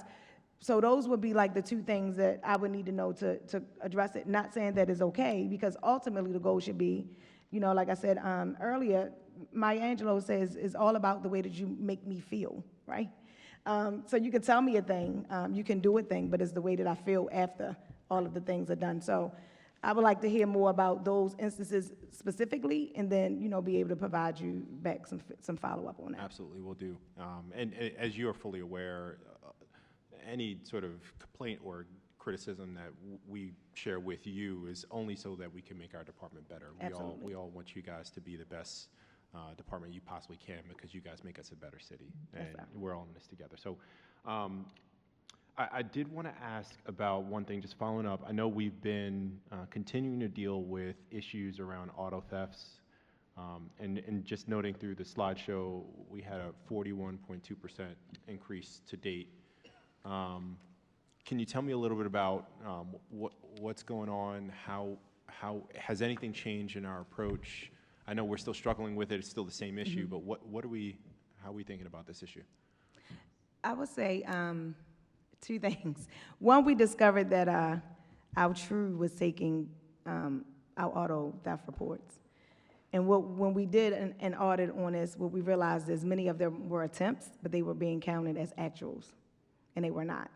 And then even in instance, I don't have those raw numbers for you, but even in those instances, the sticker, which we know that is quite small, was there. And even in some instances, they realized, oh, the club is here, so we can't even take it. But many of our community members have gotten the updates for their vehicles to safeguard it because they put in newer security features, or they do have the club, and they are displaying the sticker. So what we realized is we don't have as many as we thought, and so we've now eliminated them from being able to take those reports. One, real intelligence, right? We need to get that information out as immediate as we possibly can for community, but also for officers to say, hey, listen, we have a car that was just stolen, so that they can know how to deploy and know where to go, because we have some known locations that's in the city where they do a lot of dumping, but also to make sure that for the safety of it all, you know, that we're out there looking for the vehicle and using the technology that we have that can find the vehicle as quick as we possibly can. And then we still have over 9,000, if I'm not mistaken, clubs that we still have to distribute. Like this weekend, I believe it is, that we have a new, in Councilman Bullock's district that we're doing the distribution. So still socializing to community as many ways as we can, whether it's through our social media pages, through the commanders' meetings, and even when we are attending meetings to say we do have these technology, or we do have the clubs for community for dissemination, and just letting them know that they can do the security update. They don't have to necessarily go into the dealership to do it, and walking them through and helping them through those steps. So still doing that on both sides, and of course, still using all of the technology that we have to, one, identify where the vehicles are, to make the arrests, because we have been making arrests, several, and it's like day to day. And then, of course, you know, we have the launch of our traffic initiative as well. And I know that we have some community that's concerned. It's not for us to just blanket the city, just stopping every single car that we see. It is very community-oriented, where we have 20 locations that's in the city where we have had either fatals, high numbers, or we've had high numbers of accidents that is occurring at these intersections. That is really where we're focused. But the other part of it is bringing in our neighborhood coordination officers, either with our officers that's out there conducting the traffic initiative, or other city agencies eventually to say, listen, we see environmental issues that are here that is causation to why accidents keep happening. So to try to really deal with it differently and not just say it's only enforcement, right? It is to change behavior, because we all know that we see the accidents, and when we talk to community members, they're just like, hey, listen, it's about time that y'all are here to do something, but making it very specific that is not, again, coming in to just say we're just trying to be all over the city with enforcement, just stopping cars just for the sake of stopping cars, but having some real purpose behind it as well. Yes, sir. So just to reiterate what I'm hearing, you guys recently discovered that many of the attempted break-ins were being captured Many of the as stolen, auto yes, thefts. yes, sir, yes. We still get that attempted break-in data. We still use that for investigation purposes, right? Yes, Okay. absolutely. All right. So, I mean, when the officers are, which is why we had to take it from True, because the real-time investigation pieces weren't happening. And by the time the commander was finding out about it, it's already too late. Like, hours may have passed. And if it's overnight, they're not getting it into the morning. And the least the shift commander has that information, we go citywide without dispatching to say we just had a vehicle stolen. Now, the attempts is different, of course. We'll still do the knock and talks and see if anyone's seen anything, if anybody has any video footage that they can share with us, to be able to use that for those investigations as well. Awesome. Any other questions? Councilman Burnett, and then Porter. Thank you, Mr. Chair. Can you speak to a little bit about the court commissioner process? We've gotten calls to my office where residents are noting that in situations like home invasions, theft from auto, robberies, break-ins, that kind of thing, that residents are being told to file charges with the court commissioner on some of these pretty serious offenses without additional context, or sometimes that residents may not just have the information to file with the court commissioner, like you need a name, a date of birth, like may not know the suspect in the case. And so why is this being relied on as a tool for BPD to communicate out to residents when they may not have that information? So, Councilman Burnett, you know I'm a problem solver, right? So you're going to have to send me that information, because that is concerning. First of all, the court commissioner isn't even connected to our court system. They do issue summonses if you come. But in most instances, if we have not been involved for those serious offenses, we've had some hiccups with that, right? Where you as a constituent say, go to the court commissioner's office and say, something happened to me. They file these charges, and then when we get it in a warrant, or because sometimes, especially for those serious offenses, we'll get warrants. We have not been involved in any other investigation at all. So that would be problematic for me if that is what we're saying to, to communities, and definitely for our victims if they have been victimized. We have investigators that investigate those levels of crimes and those crime types. It should be that we're taking a report, and unless they're trying to get the victim to go to the court commissioner's office for the sake of maybe getting ex parte, a protective order or something like that, they would have to file that themselves. But if it's just strictly for criminal charging, I definitely would like to know those instances if you can, so I can look into it. We'll follow up. Thank you, Mr. Chair. Yes, sir. Thank you, Councilwoman Porter. I had a question about, I think it was a few hearings ago, the Chief Diversity Officer, I believe her name's Blythe. Blyther, yes, ma'am. Blythe, yes. She talked through, and this was after the Brooklyn mass shooting, she talked through departmental changes with how officers engage with community. So like those community business checks, those community engagement, like what that looks like. How are you all communicating that out in these reports? And so we don't list them in this one, but we Okay. do every single day we talk about them. Okay. And then definitely in ComStat, we talk about it. So the business checks, and I'm sure Director Blyther probably said this as well, isn't just for officers to go in, because, you know, of course, I know even with sometimes council and some of our other community members, they want us to put a logbook inside of the store. It's an accountability tool, right? It works to say, I was here, see, I signed this line, but I want it to be bigger. What engagement are you having with the community when you're inside of the store? Are we there to disrupt some of the, you know, quality of life issues that we see? Because we know a lot of our community like to just hang out in the store. It's things that they do. Now, if they are involved in other things, then that's a different, you know, issue. But how are they building relationship with the store owner, right? So that they know that, hey, listen, we are partners. If you have an issue or concern, you can call, right? Because we want them to call. Two is community inside of the store, because that is where the biggest engagement comes, where we now can develop a rapport, because the next time that I see you, hopefully we are connecting even more. But also, this is a great opportunity when they have slowed down enough that community can come and talk to them and say, I have an issue or concern. I don't want to call 911. I don't really want to be involved, but I can tell you in this moment, this is what's happening for me. So how can you help me? And then not only that, when we do see that we have some of our stores that may be outside of where there is their own regulation and things like that, we do security, you know, checks where we can tell them, you need to take these posters down because we can't see in. So if we can't see in and something is happening in the store, that's not safeguarding you. Even when we had the rampant or the spike with the ATM burglaries, a lot of that conversation was move your ATM to the back of the store and not in the front.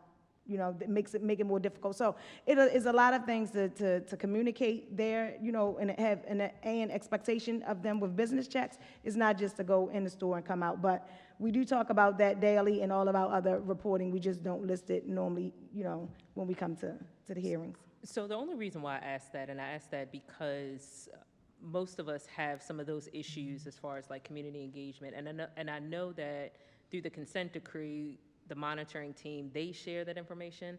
I'm wondering if there can be some sort of data point or at least a slide where we're actively discussing kind of what engagement looks like in these investigative reports. Because to your point, if we are to change the narrative about the Baltimore City Police Department, we can't strictly report on data that is only punitive related. We need to be adding that community engagement and that, you know, that community engagement and touch soft skills perspective to these investigative reports, because I wonder if we really see a change over time if we are not actively tracking during our quarterly reports. I thank you for that, Councilwoman Porter. And I will also say, we're changing community policing so that it's not just to say we're doing foot patrols or we're doing business checks.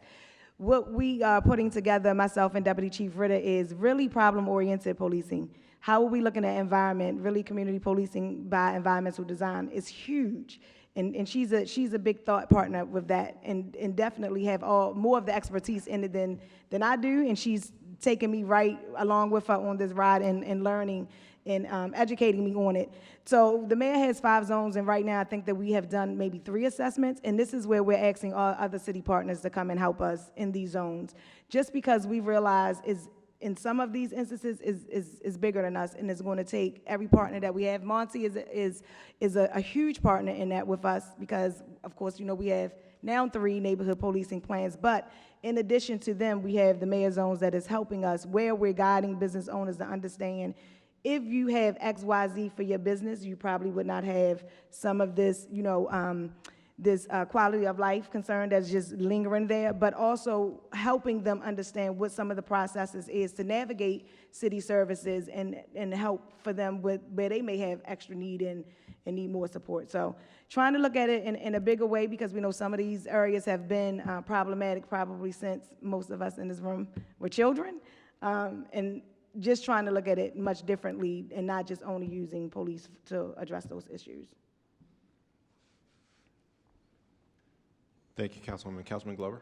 Yeah, all right. So just want to add on, kind of piggyback off of what Councilman Cohen has said early on. I think that the relationship is working. I do kind of fear that, you know, we're getting to those warm and summer months, you know, really soon. I would like to see probably an increase in police, you know, patrolling, maybe on foot, on bike. I know that myself and councilperson Stokes, we were able to get bicycles for the Eastern District and the Northeastern District through our private partnerships. I would like to see if we can kind of bring that over to the Southeast District as well. I do see the partnerships with the Eastern District and Southeast District with the majors, as Councilman Cohen said early on, like Cologne has been like a beacon in our community. He's come over and just got on the ground running like right away. The communication is there. I don't call Shannon as much as she know, because the communication is there. So I do give kudos to you guys in reference to that, but I just would like to see a better presence as we move forward into those spring and summer months. So that's about it. But the partnerships are working. Monty, everybody like a hand on deck approach. We're all in this together, and I can see it working over here in the eastern and southeastern part of the district. So I'm happy to hear that you both are satisfied with Major Cologne. When he went out to the Central District as a captain, right before he got promoted, he thought he was getting rid of me, because remember, I was in investigations first, and then now I'm back into patrol. So he thought he was getting rid of me, and I'm right back with him. So I really appreciate all of those kind words for him, and I'll share them with him. He is a big, he has a big passion for community as well. I'm sure you see that already. And he wants to do well, right? And also a big problem solver, and how do he make that district better? And definitely in the areas where he has been, you know, where the community has been impacted by violence.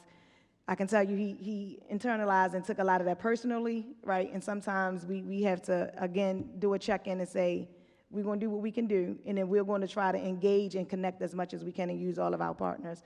And us is a huge partner for us over there in the southeast and the eastern, definitely along that border. And both of those majors they talk all the time. And the good part of it is the three of them, to include Major Sinchak, are in the same area. So they have new geographies that they all once shared on the other side of, you know, the borders with them that the other now has. So they talk extensively, which is why you probably see such a huge partnership with them.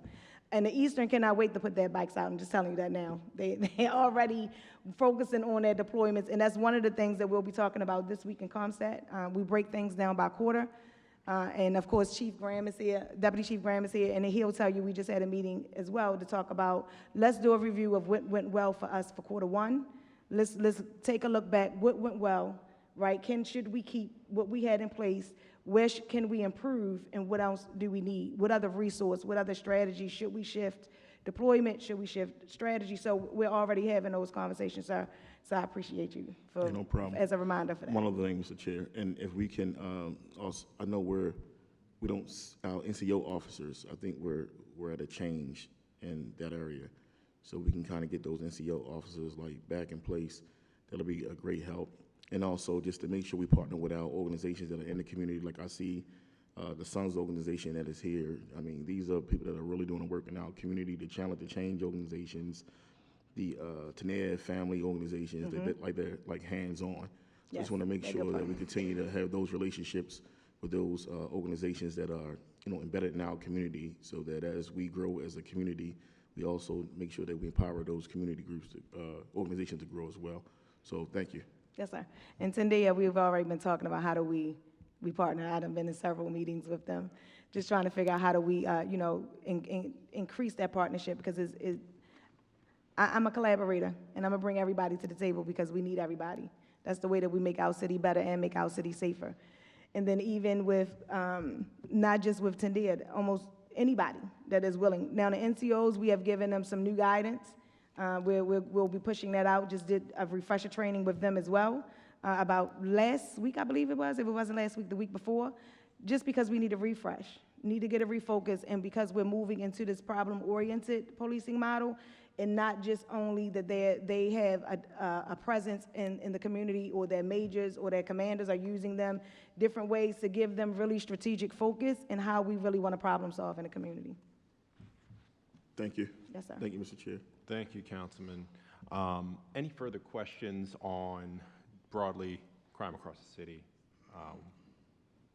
See no further questions. Deputy Commissioner, I know you do have to run today, so you don't have to Yes, stay for sir. this, but we know we have another representative from the department who will be helping us on the discussion around dirt bikes. Did you guys come prepared to talk at all about data or any experiences? So we do have statistics. We provided them also to Mr. Schnell. We do have Lieutenant Warrant here, but mostly we're just sort of here to listen to the conversation. Okay, excellent. With that, I'm going to turn it over to B360. We've got some guests here today. They're going to talk about some of the work that they're doing and looking at the challenge of dirt bikes across the city. It's I think for some it has been a safety concern, an annoyance, but I think it's also a really big opportunity to engage our young people, and B360 has taken the engagement approach and has been having some success. So I want you guys to have an opportunity to address the committee. If you could please introduce all the folks that you have here today so we know who's addressing us. So Brittany, you can start. Please use press the button on the right and it'll turn on the mic and the light will light up. Bingo. I'm Brittany Young. I'm the founder and CEO of B360, born, raised, never leaving. With me is also Brian Alston, who is our political consultant. Treasurer Trimble, who is one of our youth instructors. Anthony Ryan will be doing a testimony later with the Ryan Institute. Rashad Stanton with Community Law in Action. Antonio McCarter, who is one of our returning citizens, who is now our full-time employee. And then Treasurer's twin brother, Tristan Trimble, who is also one of our youth instructors. And I'll turn it over to Brian to get started. Good afternoon, Mr. Chair and members of the committee. For the record, Brian Alston, State Circle Strategies, here on behalf of B360 Baltimore. Chairman Conway, we thank you for your leadership and for inviting us to present to the committee this afternoon. And we would also like to thank your hardworking staff as well for their help. We have 3 items to discuss this afternoon after an overview of B360, one being the repurposing of confiscated dirt bikes, a discussion and update on our campus efforts in partnership with Baltimore City, and our thoughts on Article 19. All of these items are very important to our work and to our mission. At this time, I would like to turn it back over to Brittany Young, the CEO of B360 Baltimore. I think I'm just looking for how do I change the slides, but I know what's coming. Oh, thank you. So again, I'm Brittany with B360. My life's goal is to show people how smart they are, and I do that through this passion of being a retired engineer, and then now an advocate for our city as a whole. But for me, I started this journey, again, being a Black girl from Park Heights, seeing riders in streets, and then also seeing riders in the park fix their bikes, repair their bikes. And then I lost my little brother to the prison system, so I'm really big on how do we have holistic approaches.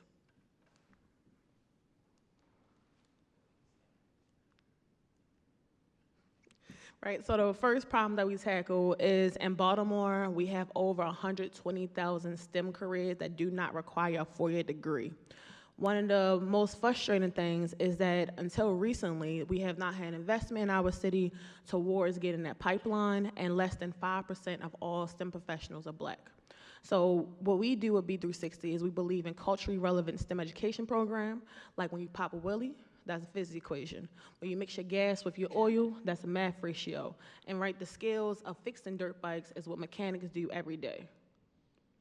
The second issue that we tackle is, of course, we believe in public safety. We just want to make sure that instead of people going to jail for nonviolent offenses, we can do more programming and wraparound services. So this is one of our students. This is not his record, but this is a real thing. In Baltimore, most people don't know possession of a dirt bike can be a misdemeanor. And yes, the work that we do every day as B360 is a criminal activity. Not because we're in streets, not because we're in traffic, but because there's a city ordinance that made it so since 2012. So what we do is we change perceptions, right? Who are engineers? Who are dirt bike riders, right? There are kids that ride dirt bikes. There are young people who now want to become engineers. And then we believe that for nonviolent crimes, we should not have jail time, we should not have incarceration as the first step, but we should redirect and rework with people. And that's our bottom line. And then the way we do this is in 3 areas, right? So culture shift. In Maryland, we spend about $300 million of taxpayers' dollars annually, policing neighborhoods. 1/3 of all inmates come from Baltimore City, and we want to get those numbers less. The second, the motorsports industry is a $32 billion industry. There is only one black professional dirt bike rider in that industry, and there are no black women. People have never thought about a helmet that fits my head type. People have never thought about dirt bikes and how to make them quieter in cities. And we can really grow revenue and tourism just like we do with motocross. And then our bread and butter is our educational program and services, because again, representation matters. Our first program, which people know about, is our STEM program. We're all around the city. In a year, we typically work with 1,100 participants. So these are people as young as 4 years old up to about 16, 17. Right now, we're in 11 recreation centers, 3 libraries, and 7 schools, right? So they do everything that I would do in engineering class, which is think about the principles, how do you think like an engineer, because it's not just about getting people in STEM, but having a better mindset and cognitive reasoning skills. The second, which is our crazy time, is the sound of summer. Think of 400 plus campers, and this is at Bocheck now. We took over the back field, so there's still a football field, still a baseball area, there's still soccer, and then we made a makeshift dirt bike track. In this space, participants as young as 4, as young as 5 are doing CPR, first aid, stop the bleed training. They're also working on dirt bikes, fixing those dirt bikes, and then they're with us all summer. We also get to employ, last summer was 17 youth. This summer coming up, we'll have close to 22 people, and this is all summer long. It's fun, it's hot, it's engaging, and it's how we keep our young people safe, but also with us. Then our third program is workforce. More than 95% of our own team, I'm an elder, I'm turning 35, is people that are under 25 years old. I'm an elder, I gotta say it. Yeah. And so for people that are 18 and under, they earn about $15 an hour. Our youngest person on payroll currently is 14 years old. And then people that are over 18 start at 20. And then, like I said, 90% of our team are in workforce, where they get wraparound services from the Ryan Institute for tutoring. We work with career coaching, we have direct job placement, and the goal again is, yes, you work with us, but when you do want to leave, and they usually don't want to leave, we are preparing them for be successful beyond us. And then we do events and we create safe spaces, right? So this is how we reel people in with positive reinforcement. The pictures that you see are from the Maryland Cycling Classic and from B360 Weekend. So Maryland Cycling Classic happens on Pratt Street. At the finish line, we take over the finish line. So think of like a science fair, but dirt bikes, where they can pop all of the wheelies they want to. They have an organized show, the community comes out, and we work with young and old people to get this done. So it's a good crowd feel, and it's how we've been able to bring more riders into our programming and opportunities. Our last program, which was recently developed again, was with the State Attorney's Office. We're the official diversion program partner for the State Attorney's Office. So people do about 20 hours of service with us in training. We work to get their pending sentences dismissed. We've had so far 100% diversion rate. And this was really important because, again, before us, there was no way to divert people. People just either got a fine or could possibly go to jail for dirt bikes. This has been allowing us to work closer with communities, to be that partner, to be that advocate, and to make sure people, once they do enter our diversion program, now they're in our workforce program. And so far, we've hired 3 full-time people who were diversion graduates because of this program. This started a long time ago in 2017 for us in B360 by being association led by Hopkins and Elevation Awards, so a whole lot of programming. But what's also was critical, which Rashad would talk about, was we were on former Mayor Catherine Pugh's Dirt Bike Police Task Force, Dirt Bike Task Force, to figure out holistic solutions. And out of that solutions came recommendations, which were 1, getting back confiscated dirt bikes, 2, helping us with more programming, and 3, finding dedicated safe spaces, right? So we've done a lot of work since then. And going into now 2021, 2022, 2023, we have a lot of strong partners like the Muncie office. We're ARPA funded, the state's attorneys. We've been working with Microsoft, with Community Law in Action to really make sure, again, how do we address public safety holistically? When we look at our outcomes, 23 people in our lifetime have been instructors or have jobs with B360 currently, right? 13 have gone on higher education. A lot of our young people started with me when they were in elementary school, so that's a big number, and I'm proud to say that. And then now we are working in job placement, and so far it's been 12 people that have had high demand jobs and careers, and again, we're just getting started. And then when we look at our impact, it's been over 9,000 young people we served. We're close to the $3 million mark of that many people we've diverted, which saved the city money. And then we can say that we've decreased riders in traffic because there has been a decrease of confiscated dirt bikes as well. A lot of people come to B360 for dirt bikes, right? We're not a traditional STEM program. They often don't like STEM. Why they stay is because of the work that we've been doing, and we've been able to see improved test scores, improved quality of life, and of course, just a better affinity and a better feeling, and then less people overall riding in traffic. When we talk about cost benefit, right, it takes about $38,000 to incarcerate a person. Our program equates to about $1,500 per student or participant, which is a significant difference, right? And so I want us to focus more on the smaller number, because yes, we can always incarcerate people, put people in the system, but we have higher outcomes and better benefit to our city. The big X, right? So that picture is a gold mine to B360. Like I said, we work with people who fix and repair dirt bikes. When we started B360, the average cost of that $450 was about $7,500. Today, that dirt bike is $17,000 after taxes, registration, and titling. So for confiscated dirt bikes, we want to be able to retrieve them, the ones that are forfeited, to use the parts, the pieces, the plastics, anything you can think of, because this is how we're getting our young people excited. We currently have a fleet of about 30 and growing. And so this program will allow us to upcycle dirt bikes that are rotting away, that are confiscated, and be able to utilize them for programming, which lowers our costs. And then to make it safe, to make sure we can keep track of them, we already have trackers on existing dirt bikes, so they never touch the streets. We know where they are at any moment, and they'll be re-wrapped with B360 logos. Then our next thing that we're moving into, we just received $3 million in federal funding for the first ever dirt bike campus in the country, right? So we've been piloting this model since 2021. We went from the B&O Railroad Museum, which gave us 3 acres, to 10 acres with Rexham Parks in Muncie, to now we're close to about a 15-acre space at Bocheck, and we want to get to about 35 acres, right? So think of a space where you can fix your bike, ride your bike safely, diversion participants can stay there, we can grow apprenticeship programming, and it's right here in Baltimore City, right? And we are very, very close to making this a reality, and this is what we do every summer. So our goal is that when people hear and learn more about what we're doing, that they not only invest dollars, but help us find that dedicated home and keep us moving with traction. And then I want to turn over to our youth so they can also tell their stories. And I'm going to go with Treasure first. And please turn on the mic by pressing the button on the right.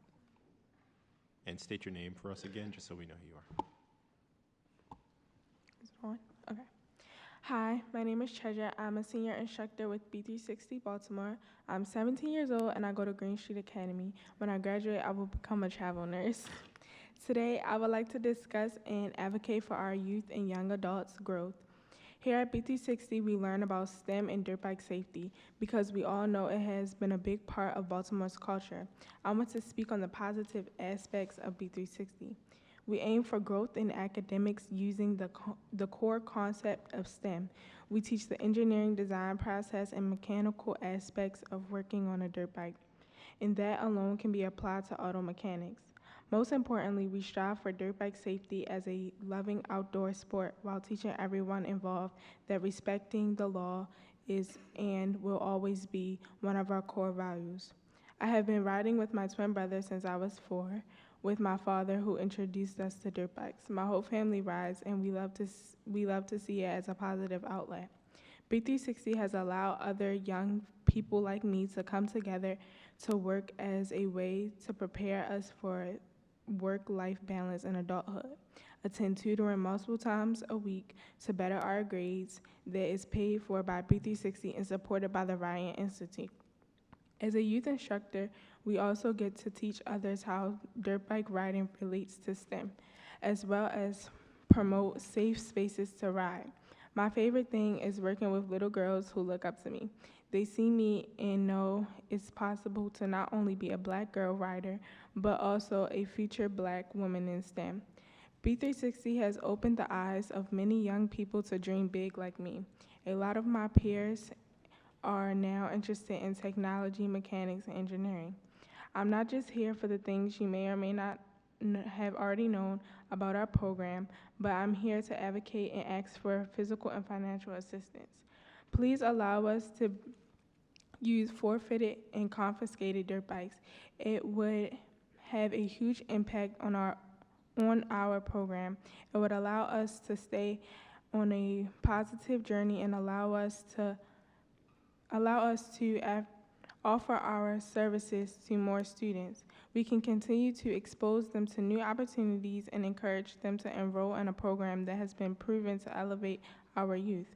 B360 helps with significant growth in educational skills and recreational activities. This makes learning more fun and accessible for kids. The more bikes we have, the more learning opportunities open up. And that's what we're all about, learning and safety. If you were given a dirt bike, could you fix it? Would you learn the ins and outs of it? This is what B360 creates a pathway to jobs and makes communities safe. Gaining access to the confiscated bikes mean that we'll be able to work on different bikes and learn how to better operate and fix the bikes. I am the only girl rider, and I strive to know more every day. This will further my insight into the STEM world. Thank you for listening.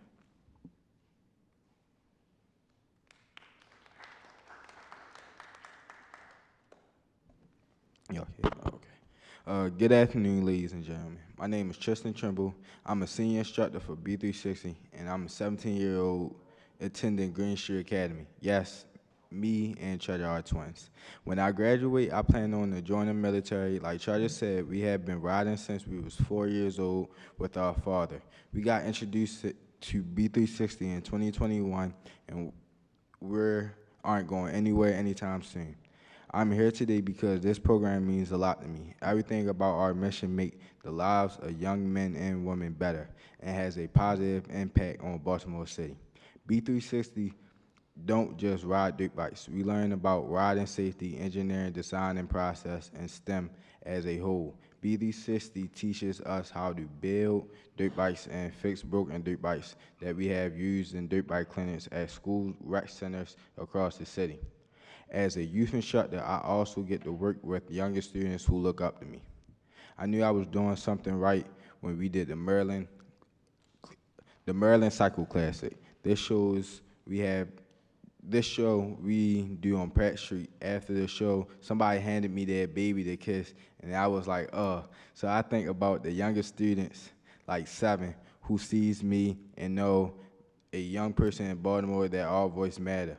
B360 also employed to young people like myself, also receive weekly tutoring and career coaching. B360 invests our education, our goals, and our future. B360 have offered my peers and our CPR training, stop the bleed training, and many other safety components. We have learned the importance of riding in the streets and many other things. Just In the short years I have been on a Steve Harvey TV show, I have traveled to other cities to teach people, and I have press conferences with the mayor, with senators, and I feel good to represent Baltimore.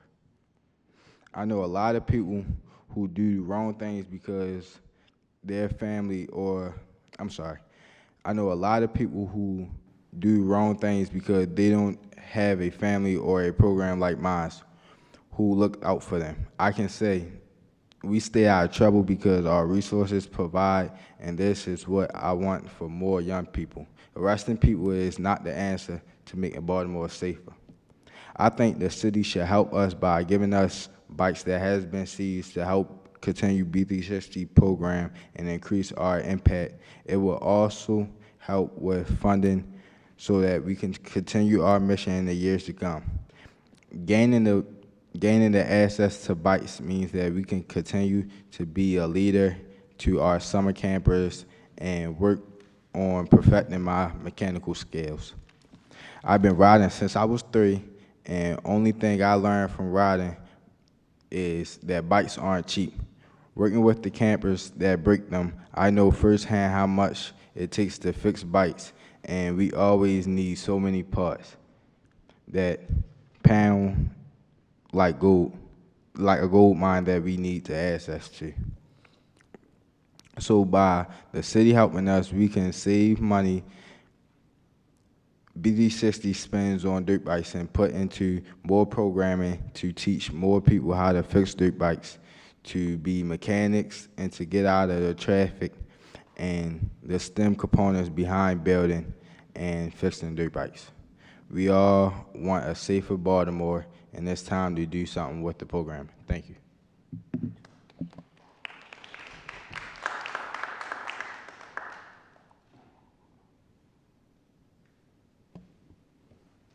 Hello, y'all can hear me?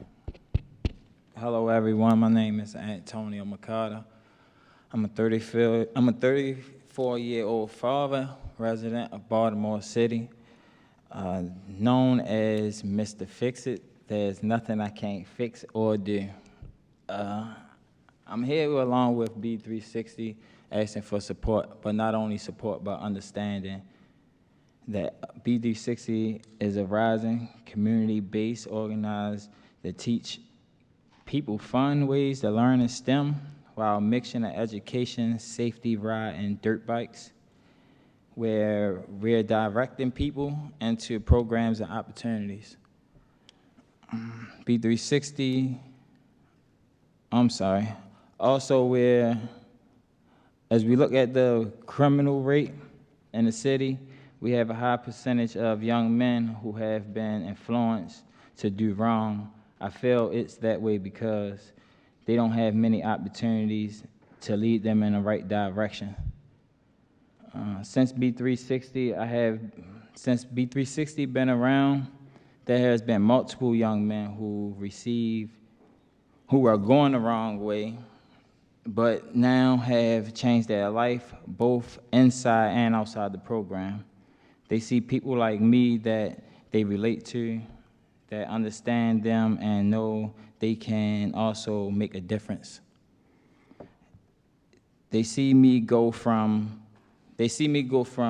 street to living my dream. I stand in B360 through diversion. I started in B360 program through diversion. Now I'm a full-time employee. I was hired as a operation engineer. Daily, I maintained our growing fleet of dirt bikes, working with our youth instructors and teaching classes all over the city. And just last week, I was awarded to Employee of the Month for my leadership. My life looked different because B360 believed in me and was able to help me pour out the best of me. Never did I think I would be a part of living out my dream while also making a positive impact on the community. This is a message I'm spreading to everyone we work with, that yes, same people that have been, Same people that have seen in the streets or may have went to jail can change with the program and trust. Right now, we have over 600 plus kids that gladly want to join summer camp, Sound of Summer Camp. The program have many that wants to join our workforce program so that I can continue to do my job and help get ready for the summer camp and beyond. We need those dirt bikes. We don't turn away anyone, but if we don't turn away anyone, but if it can be directed and navigated as the cost of the dirt bikes raised. My goal is to make sure everyone is safe this summer working and in a safe environment with me. We can't arrest our way to solving a problem. We have to invest in programming that works. Thank y'all. Chairman Conway, City Council members, thank you all. My name is Rashad Staten, Executive Director of Community Law and Action and proud advocacy partner with B360. This work is aligned to my own personal life by aspirations of how I see Baltimore can continue to invest in the untapped talent of young people, but also the cultural significance of what makes us a proud city.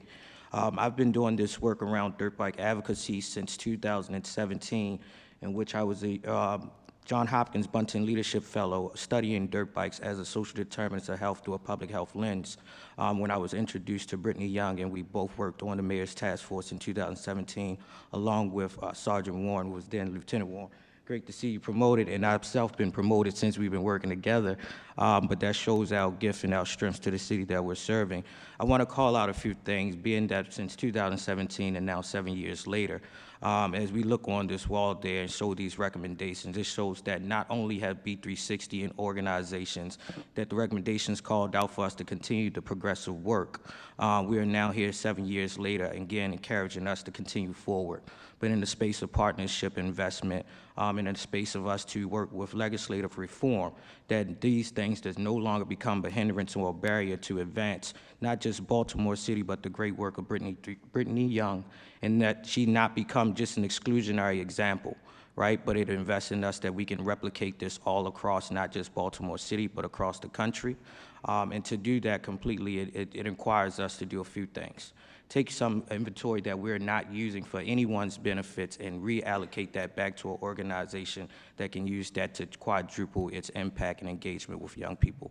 And second, it encourages us to not only take this mantle where we construct our own narrative as a city, but take this from a strength and asset-based approach that Cleveland was not successful, that Baltimore can be.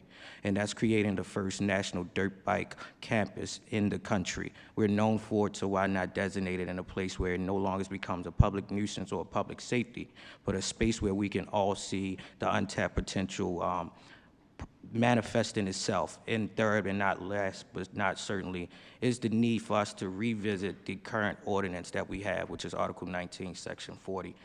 That right there is our largest barrier. And I think with you all and knowing a majority of you all personally, I think you all have the willpower, the intellect, and the mind of a public servant to work to reform in a policy that would allow us to continue to advance it. B360 and other organizations have done a great job in making sure that your colleagues at the State House have not replicated some of the nuances that have become an ordinance here, that we are not seeing the further criminalization across not just Baltimore City, but other jurisdictions and counties. So if we get it right, we know that the rest of the country, as our mayor and as our president say, will continue to follow Baltimore on this greater path. I thank you, and I hope that you all take the voices, the stories, and the data and everything else to heart and make sure that these things are further invested into. Thank you. Thank you. And I believe that's the end of our presentation, right? Thank you so much. I appreciate you guys, and I appreciate the work that you do. You know, one of the things when we were trying to figure out, you know, when to have this conversation, because you guys came to me last fall, or maybe end of last summer, and it was just starting to, get a little cooler. Today it's a balmy 75 degrees. We know that folks are going to be out there. They're probably out there right now riding through our streets. And we know that we do have an issue. We have a problem with dirt bikes, but we also have an opportunity. And I think in thinking about the sensitivity of how we engage our young people, how we encourage folks to follow the law, we need to think about what that actually means, because right now everything around dirt bikes is illegal in Baltimore City, and that's not working because people are going to ride them anyway. We don't want folks to ride through our streets and ride through our red lights. We want people to be safe. We don't want them putting themselves or others in danger. And it starts with real engagement and not just enforcement. And so, you know, I kind of wanted to ask a couple of questions. I was hoping the police department would have some data or something to share with us about, you know, what we see around dirt bikes. Do you guys have any insight on complaints or anything like that that can help us ground this conversation across the board? Thanks, Councilman. We do have our statistics that we kept from last year and year to date. So I can give you some of those. That would be helpful. Thank you. So in 2023, we had 45 arrests. We had 39 summons. We had 9 arrest warrants. We had 2 handguns recovered. We had 108 seized bikes. We had 2 search and seizure warrants that came about as that. And then we had 9 calls where it came in with bikers that were armed, and that was 2023. Year to date in 2024, we've had 29 dirt bikes. That also includes ATVs because of the definitions. The 29 bikes have been seized, and we've had 5 arrests for violations as year to date. So that's sort of the statistics that we have as of right now. That's the data. Do we keep any sort of broad complaint numbers or anything like that to understand what we see by way of trends over time in the city? So I think the difficulty with that is it's different ways of reporting, right? So you have people that are calling in, you have people that are emailing.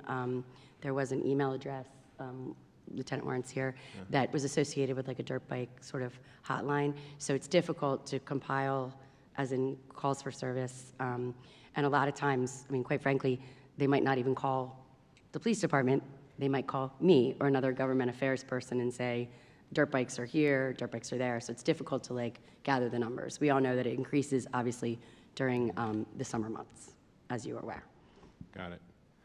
And, you know, I think it's important for folks to understand sort of the history of dirt bikes in the city. My understanding is that some time ago, you know, of course, dirt bikes were not illegal because, you know, they became an annoyance over time, but they were even more so allowed in our public parks. And then over time, they were banned from our public parks and then kind of pushed to the streets. They were banned in the streets, and now they're banned everywhere, which, once again, in full honesty and transparency, I think we understand why there are some of the challenges there.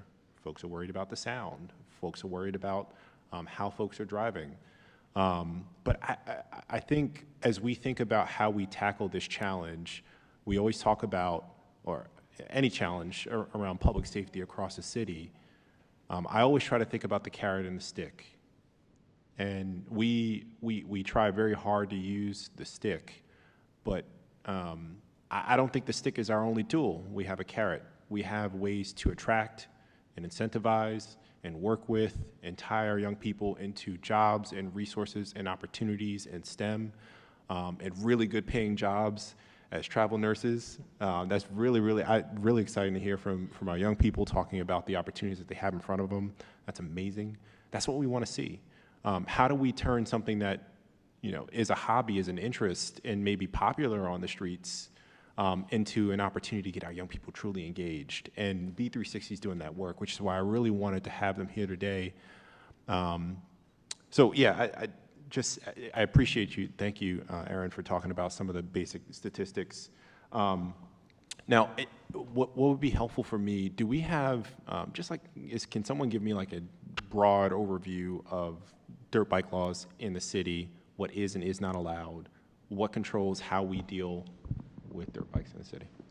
Yeah, sure. And just for those of you who don't know, my name is Tyler Schnella. I'm the mayor's legislative liaison to the city council. Article 19, subtitle 40 of the city code governs dirt bikes in the city of Baltimore. And it pretty much lays out very clearly what is and isn't allowed. Most of it isn't allowed. It's illegal for gas stations to dispense motor fuel to those who are using it to fill up dirt bikes. It is against the law for parents or guardians of minors to allow those young people to ride or possess dirt bikes. It is against the law to ride dirt bikes on private or public property. And it is against the law to own a dirt bike in the city of Baltimore that is not immobilized, meaning that it cannot be ridden. So if a bike is in the city of Baltimore, it has to be rendered immobilized, otherwise it can be seized by the police department. Got it. Thank you. Chair, No, that's really helpful. in addition to the misdemeanor charges, a $1,000 fine and up to 90 days imprisonment, which is the further causation if assumed or caught in action. Appreciate that. And I'm curious, we had, Aaron, can you remind me, we had 45 arrests? This year, it's been 5 arrests. Last year, it was 45 arrests. Got it. And so, to that end, when, And just for clarification, it's not 90 days, it's 30 days, but okay, still, it is a criminal penalty. yes. And do we at all provide a carrot after that to put people on some other more sustainable path? Or what happens after we arrest somebody for a violation relating to dirt? Well, again, that then moves past BPD, but I can tell you that that's where the partnership comes in with the diversionary program that I know that the state's attorney's office has with B360 that started under the previous administration. So sort of once we make the arrest, it's out of our hands as to what it turns out to be, which is why like we wanted to make sure that we were present and here for the conversation. But obviously until the law is altered to make the program viable, BPD is still going to have to be in enforcement mode. Got it. Got it. Got it. So, long story short, someone's riding a dirt bike down the road, whether they run a light or not, it's illegal. Yes. That person, if captured in the act of, is arrested. Not necessarily. Some of these were summons. Summons. Sometimes it's just a seizure of the bike. It's not. It's discretionary, and oftentimes it's. I mean, all of the conduct is illegal. But obviously, when you're going to get a call, and I'm assuming these 9 calls that were bikes with guns, well, those were arrests, I'm sure, and then you can see that some of the handguns were then seized. Got it. And so once we do catch the person involved, they are then taken through the state's attorney's office. We either make a decision to divert them into programming with B360. Is that correct? Well, also, you're just to be clear. So once the component piece is wherever the arrest stops, BPD is gone. Remember, and then there's a determination of what the charges are. And sometimes, as Councilman Burnett was mentioning, then it goes to a district court commissioner. Certain things then go through, and then the charges are, then the state's attorney's office makes a determination. It'll go to on a docket, usually in a district court docket, and then I guess the state's attorney's office then can make a determination about what they want to do with that particular case. And what I understand is the state's attorney's office oftentimes diverts to diversionary programs, and that's the partnership. But we don't have any. BPD wouldn't have the follow-through, but the state's attorney's office probably would. Right. I'm just trying to understand how things kind of matriculate through the system. We catch somebody driving down the road. They don't get necessarily arrested. They get a summons. They come in. The state's attorney will make a decision then to either divert them into resources, work with B360, enjoy your dirt bikes in a safer sort of scenario. Please don't ride through our streets, through our lights, and otherwise. Or if that person is deemed to be involved with something further, we catch that person with guns, they're maybe tied to something else, of course they take a different route. Is that fair to say? Speaking from my former role in the state's attorney's office, that would be my understanding. But obviously, from BPD perspective, I can't speak to what their decision-making is, but that is my understanding. And, oh, go ahead, Mr. Chair. No, please. No, I was going to walk us back, but I think you might have something on what Aaron was just saying. No, please, go ahead. So just to kind of come back some, obviously the Scott administration views B360 as a very valued partner. As Brittany mentioned in her testimony, they received $1.25 million in ARPA funding for STEM-related education. And we are been working with them on this. We're going to continue to work with B360 to chart it'd be legislative, legal, practical, and political hurdles that stand in place of them bringing their mission and vision to pass. So there's still a lot of work to be done here. And again, we're going to continue to engage with B360 to see where we can get on this. Got it, thank you. And one last thing before I hand off to my colleagues, I know a couple of folks have questions. One of the other major considerations, I know there's been a long-standing conversation about providing a safe space, a park or otherwise. Have there been any recent reimaginings of those conversations that we're thinking about? So the task force report that was mentioned at the top of the hearing was done under the Pugh administration. There was a dirt bike task force put together to explore what the options could be in terms of offering a safe place for folks to ride bikes. In this case, I think most of the conversation has generally been around the transfer of the confiscated/forfeited dirt bikes to B360. And there's a hindrance there. The law does not prevent us from transferring the bike to B360. The law prevents B360 from keeping the bike in the country. So once the bike is transferred, B360 has to export the bike outside of the United States. The purpose of that program at its inception was to get the bikes out of the city. So we have 3 methods of disposition. We can either sell the bike, we can destroy the bike, or we can transfer the bike to a nonprofit that will send it outside of the country. And they were sending the bikes to countries where transportation options were few. And there were places in Africa and South America and other places that were receiving dirt bikes from the city of Baltimore. Got it. That sounds like a good cause. I appreciate it, but it doesn't solve exactly our problems. Right. All right, thank you so much. I know a number of my colleagues have questions, and we're going to go Cohen, Porter, Glover, and then Ramos.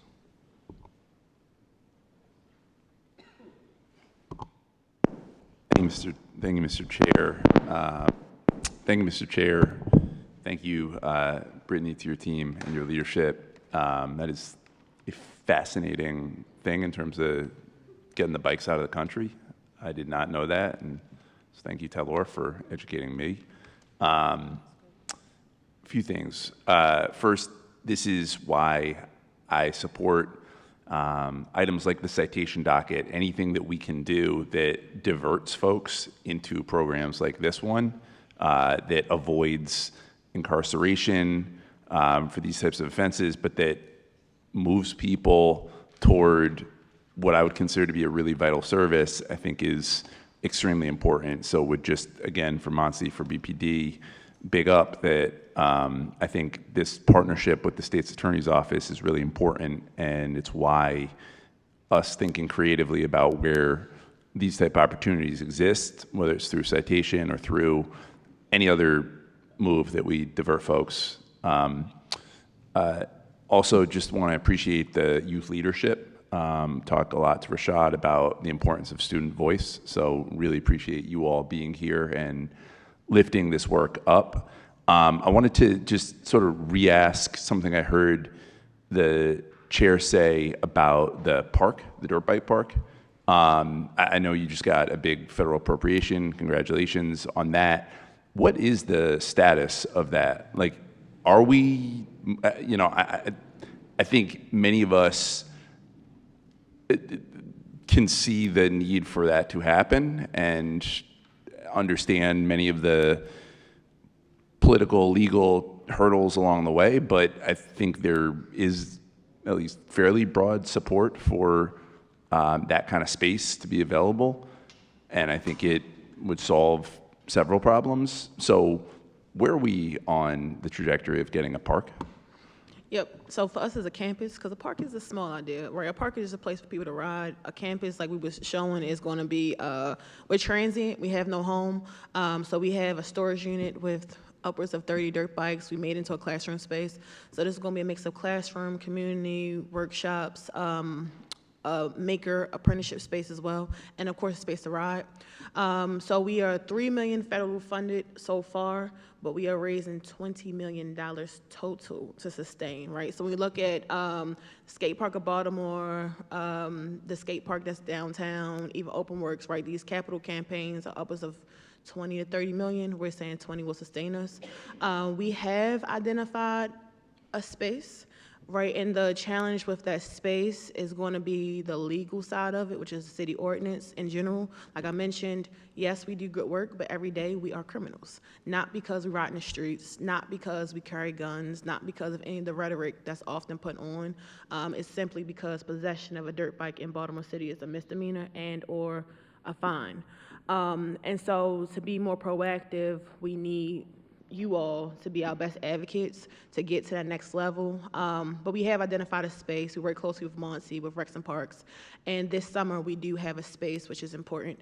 So that's already designated at Bocheck Field, which is in East Baltimore in Councilman Glover's district. It's great. I would say, really glad to hear that and glad to hear some forward momentum. Just back to the issue of the bikes for a quick moment and sort of how that whole thing works. So is there a way to circumvent them having to leave the country and then return back to the country, presumably to B360? Like, that seems like a lot.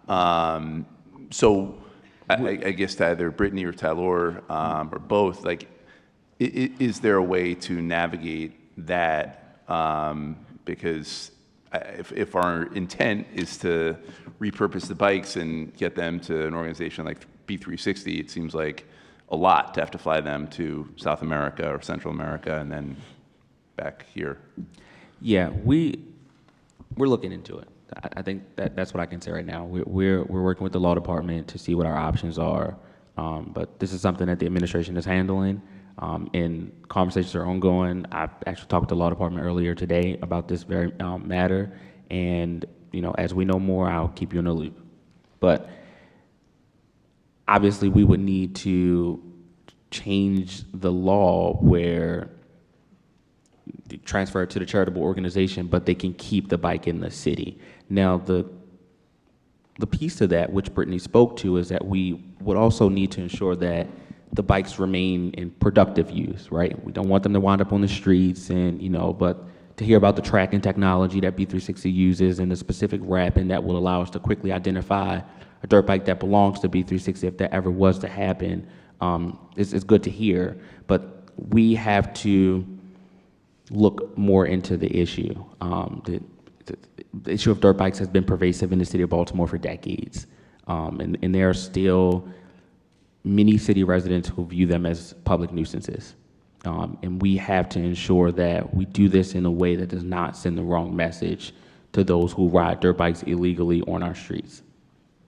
No, and I appreciate that, and certainly the nuance and the complicated dynamics of it, where there definitely is a community that does not like dirt biking, period, and I think this is a way to make it, something that we can think of differently. Just so I'm clear, though, so if we were to change that ordinance, would that then enable the repurpose, or this is a United States of America law? So no. So this is the city's law. So this was a program. This ordinance has been on the books since 2004. This was a program to where the city didn't want to be placing these bikes and taking up too much space in our impound lot. So got it. They got creative and said, well, if we take the bike, send it somewhere else. And so the idea was, well, they didn't want to send it to where other jurisdictions would now have to be dealing with the problem. They said, well, the bike came from Baltimore City. So then they said, well, we know that there are countries who need vehicles in places where they have the terrain to where riding a dirt bike is optimal and ideal. So let's send them there. So there were organizations whose sole purpose was to be transferred bikes from the city of Baltimore, and they sent them across the country, and they were giving them to families who needed transportation options. So even if we change this portion of the law, you have to remember it's still illegal to purchase the gas. It's still illegal to ride on the public and private property. It's still illegal for the parent or guardians to allow the children to ride the bikes. So there are several different portions of the law that we need to look at, and we have to do it in a way that is cohesive, right? Because given B360 to bikes doesn't really appear to be a problem, right? We can transfer the bike to them today, but they would just have to send it out the country. So we have to fix that part. And then when it comes to the park, right, we have to look at, is there a way to carve out in the law for some form of a constructive use around the dirt bike in a controlled environment, such as this set-aside park managed, operated by B360 with safety courses prior to riding and all of these different pieces and internal mechanisms built in so that we can ensure that these bikes are tracked and that they're being used for the purposes that they were given for, and not in our neighborhoods. Councilman. Thank you. That is edifying. If I may, to answer your initial question, to do that, you solely just have to go to Article 19, Subtitle 40, in which it already goes into that particular clause of the forfeitures and signatures, which you then have to bring in your city solicitor. Once it is seized and it goes in forfeiture, it is now up to the city solicitor to identify where it's then allocated. And the city solicitor then identifies that program or that nonprofit that was then urged to then take our bikes, confiscated bikes, and internationally.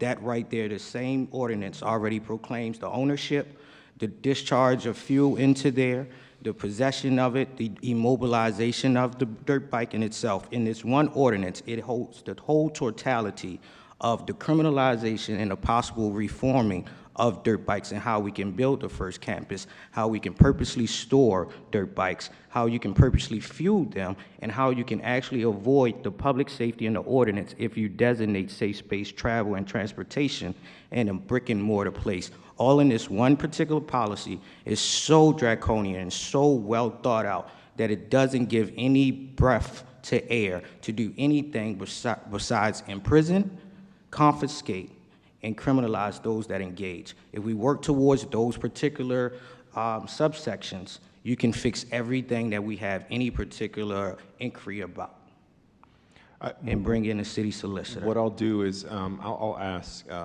Tylor if you could just share with us the details within the code where this is relevant. I know, as the administration tries to figure out a politically sensitive, legally sensitive, logistically sensitive way to address this issue. Of course, the council is looking to be a partner here, and we want to make sure that we can make a sensible decision as possible. And so if you could share with us, where those pieces are, and if at all possible, I know sometimes the code can be much more complicated than what it may seem on a first read. I just want to make sure we get the right feedback just to verify, but before we jump to conclusions. And Mr. Chair, can we also get what constitutes a dirt bike? So if there are particular parts of this particular, this particular item in the code or statute somewhere, I would like to see that as well. Yeah, it's all already available. It's in the code, and I can provide that information, like what the law lays out, with the caveat that obviously we're not at the place where we want any legislation in yet. Like we're still looking at this. Got it. So I just want to be clear about that. I appreciate that. Thank you. Thank you, Mr. Chair. And again, just good to see Baltimore once again leading the nation in something really positive and really creative. Thanks. Thank you, Councilman. Councilman Porter. So one of my questions had to do with what constitutes a dirt bike. In some of these instances, we see in other processes where a simple removal of a part provided in typical fashion, giving them separately can constitute legal legal release of something. So I definitely want to make that an action item, Mr. Schnella, with the law department. Secondarily, I want to talk through the nuisance laws that we have here in the city. And this may be a question for the mayor's office and BPD. What are the nuisance laws that kind of surround dirt bikes? One of the, as we kind of go over this package, as we kind of bring this campus to life, what other kind of ordinances should we be focused on so that we can kind of create a comprehensive package for this initiative? Yeah.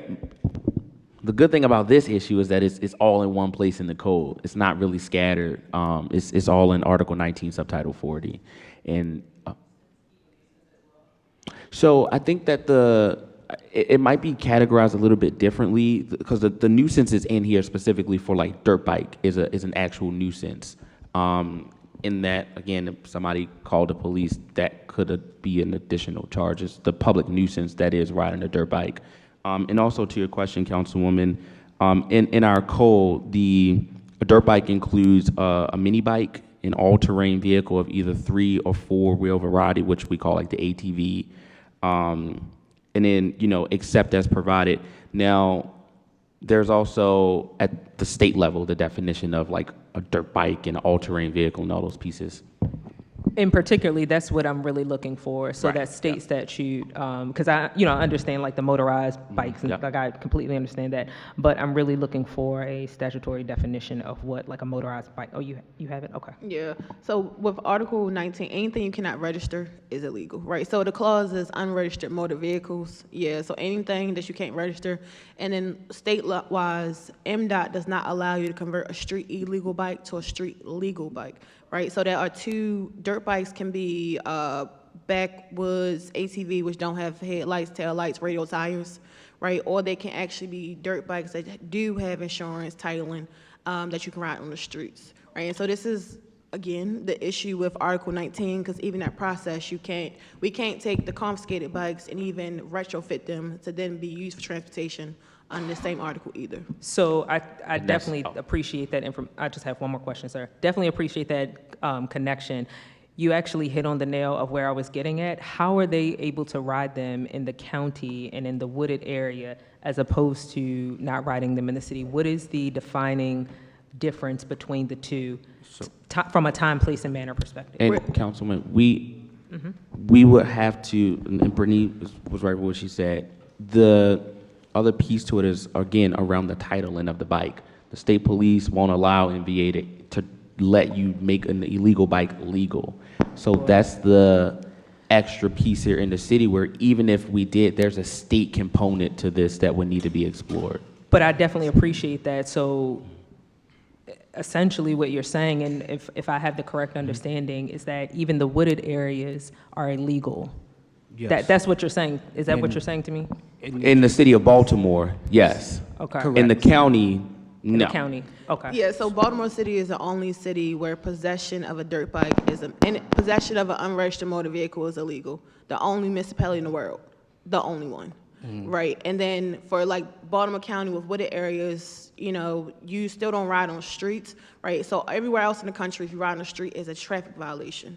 Yes. Baltimore City is the only place where riding on the street, riding on private property, and owning a dirt bike can be a misdemeanor and a fine. We're the only people. But it's only if the dirt bike is not registered. If the dirt bike is properly registered, insured, has the proper lights, the operator has a helmet and all of the other safety laws, you can have a bike. Our law speaks specifically to unregistered illegal bikes.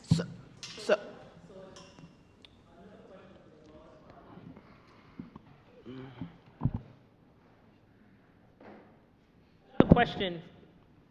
I was going to use, sorry. Another question for the law department would be preemption. you know, that's another question for the law department. Like, how does the state level law does not preempt our city level law?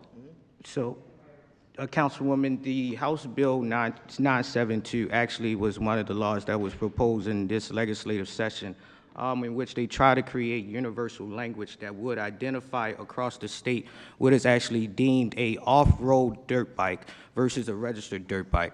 The exceptionary clauses only exist in Allegheny and Garrett County, in which they're allowed to get on private and public highways only to use even a snowmobile, any particular ATV, so that they can move from agricultural farmland to another one in particular, right? Which then becomes even more furious when you compare that Baltimore City has now invested into urban agriculture, but we doesn't deem that same as smart transportation and innovation to deal with our own economy ourselves. And then you had House Bill 022 that went in legislative session of 2022 that then tried to deem what our local ordinance was to further criminalize the full action across the state of Maryland, which did not sit right with your constituents in other counties. But it was only seen as a primary need for, say, when it came to the jurisdiction of Baltimore. Yeah, I was just going to say that, like, you know, appreciate the conversation. I think that there are several legal ramifications here that, you know, as a representative of the mayor's office, as a city employee, we have to make sure that we follow the advice of our law department. So I think that at this point, like, completely understand where B360 is coming from. Again, the administration is willing to partner with them to chart a path forward here. We have more work to do, and we need to talk with the city's attorneys to make sure that we proceed in a way that does not get us sued. Got it. Thank you. Councilman Glover. Thank you, Mr. Chair.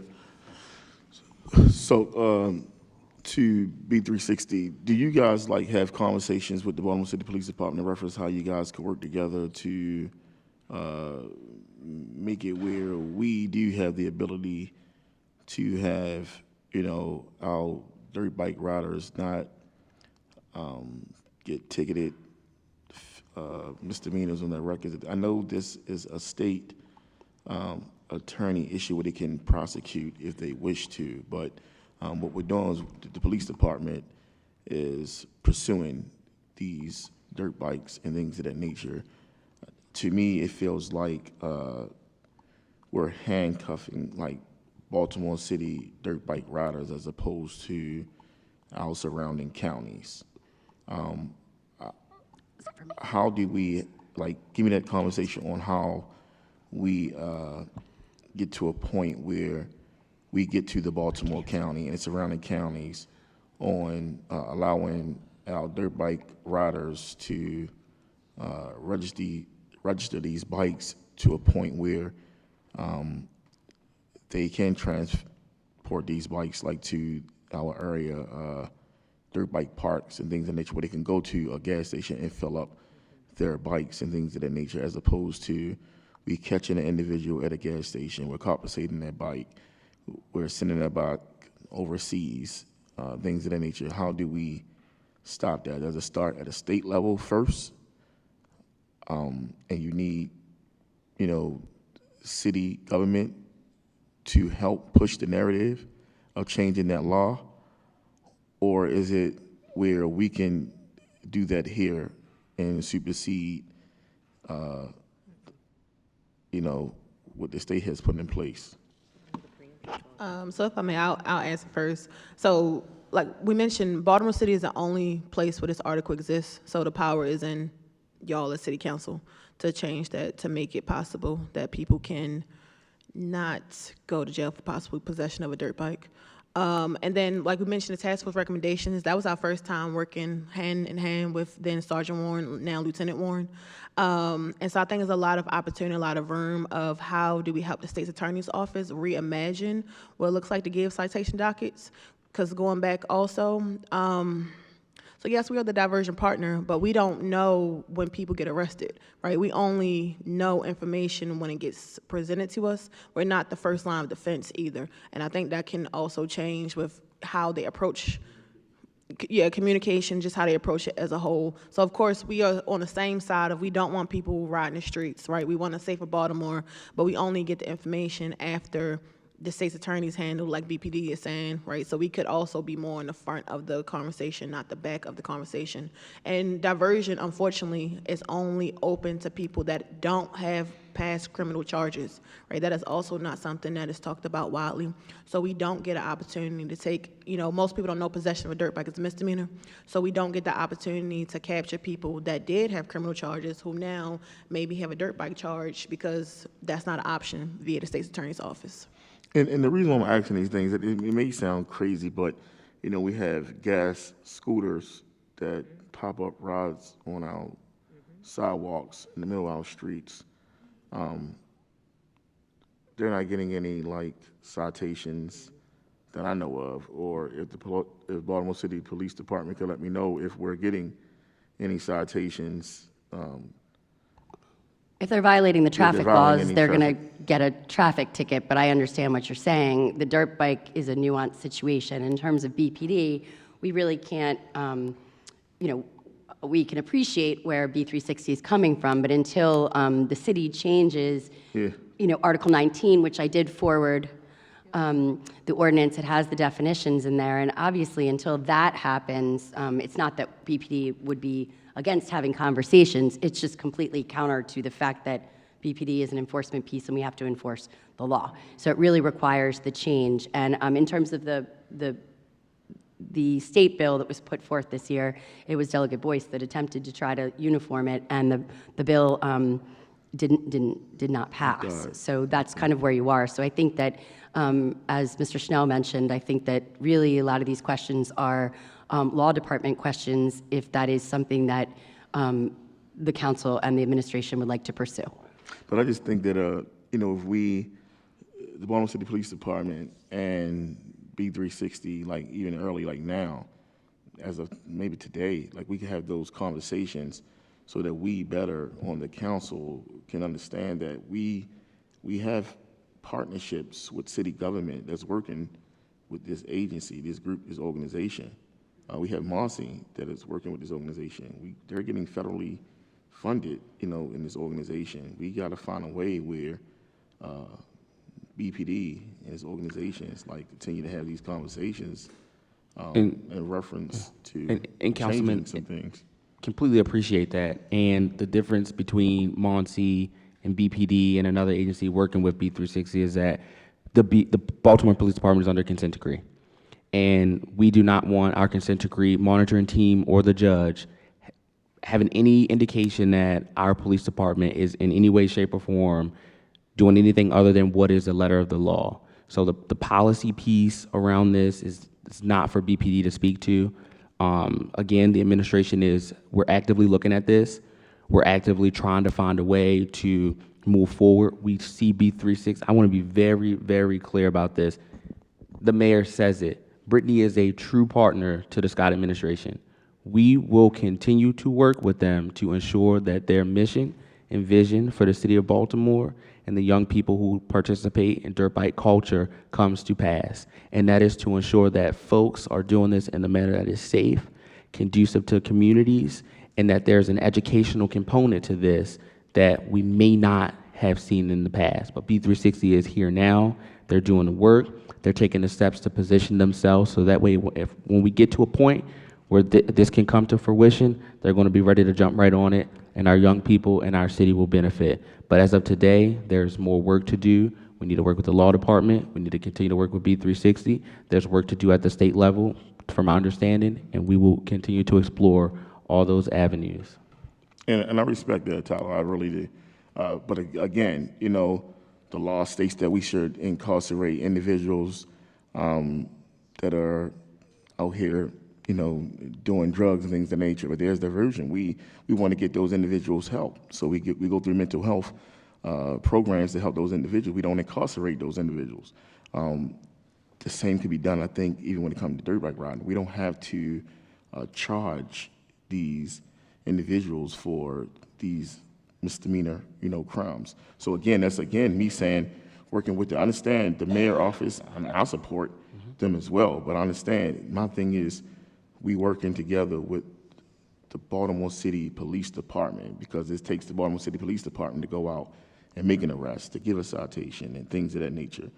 You know, how can we just change the narrative around from the dirt bike, you know, riders from, and incarcerating them, charging them, ticketing them, as opposed to what we're doing out here to the individuals that's out here, you know, buying the narcotic when we know he needs or she needs the help.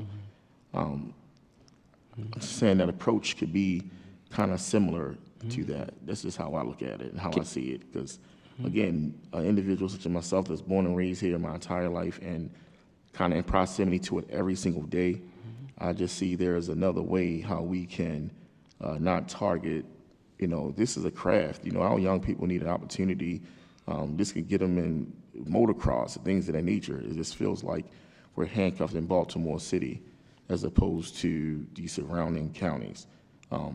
No, I don't want them doing anything illegally. We don't want them riding on the streets illegally, but I do know even some seniors that have come to me and they say, man, they can't wait to see sometimes their entertainment because they're so talented. Not that we want to see them on the street. We don't want to see them on the streets, but they're so talented, and we just cannot pass up this opportunity. So I just think that relationship between the police department and the relationship between, you know, B360, we got to kind of work a little harder to kind of mend that relationship and just have those conversations. Completely understand, Thank you, Mr. Chair. Yeah, and I want to add, I think, Councilman, you make a lot of great points, and as both you and Tyler were talking, and all you guys were talking, I mean, there is no silver bullet to this problem. B360 alone is not the solution. Law changes alone are not the solution.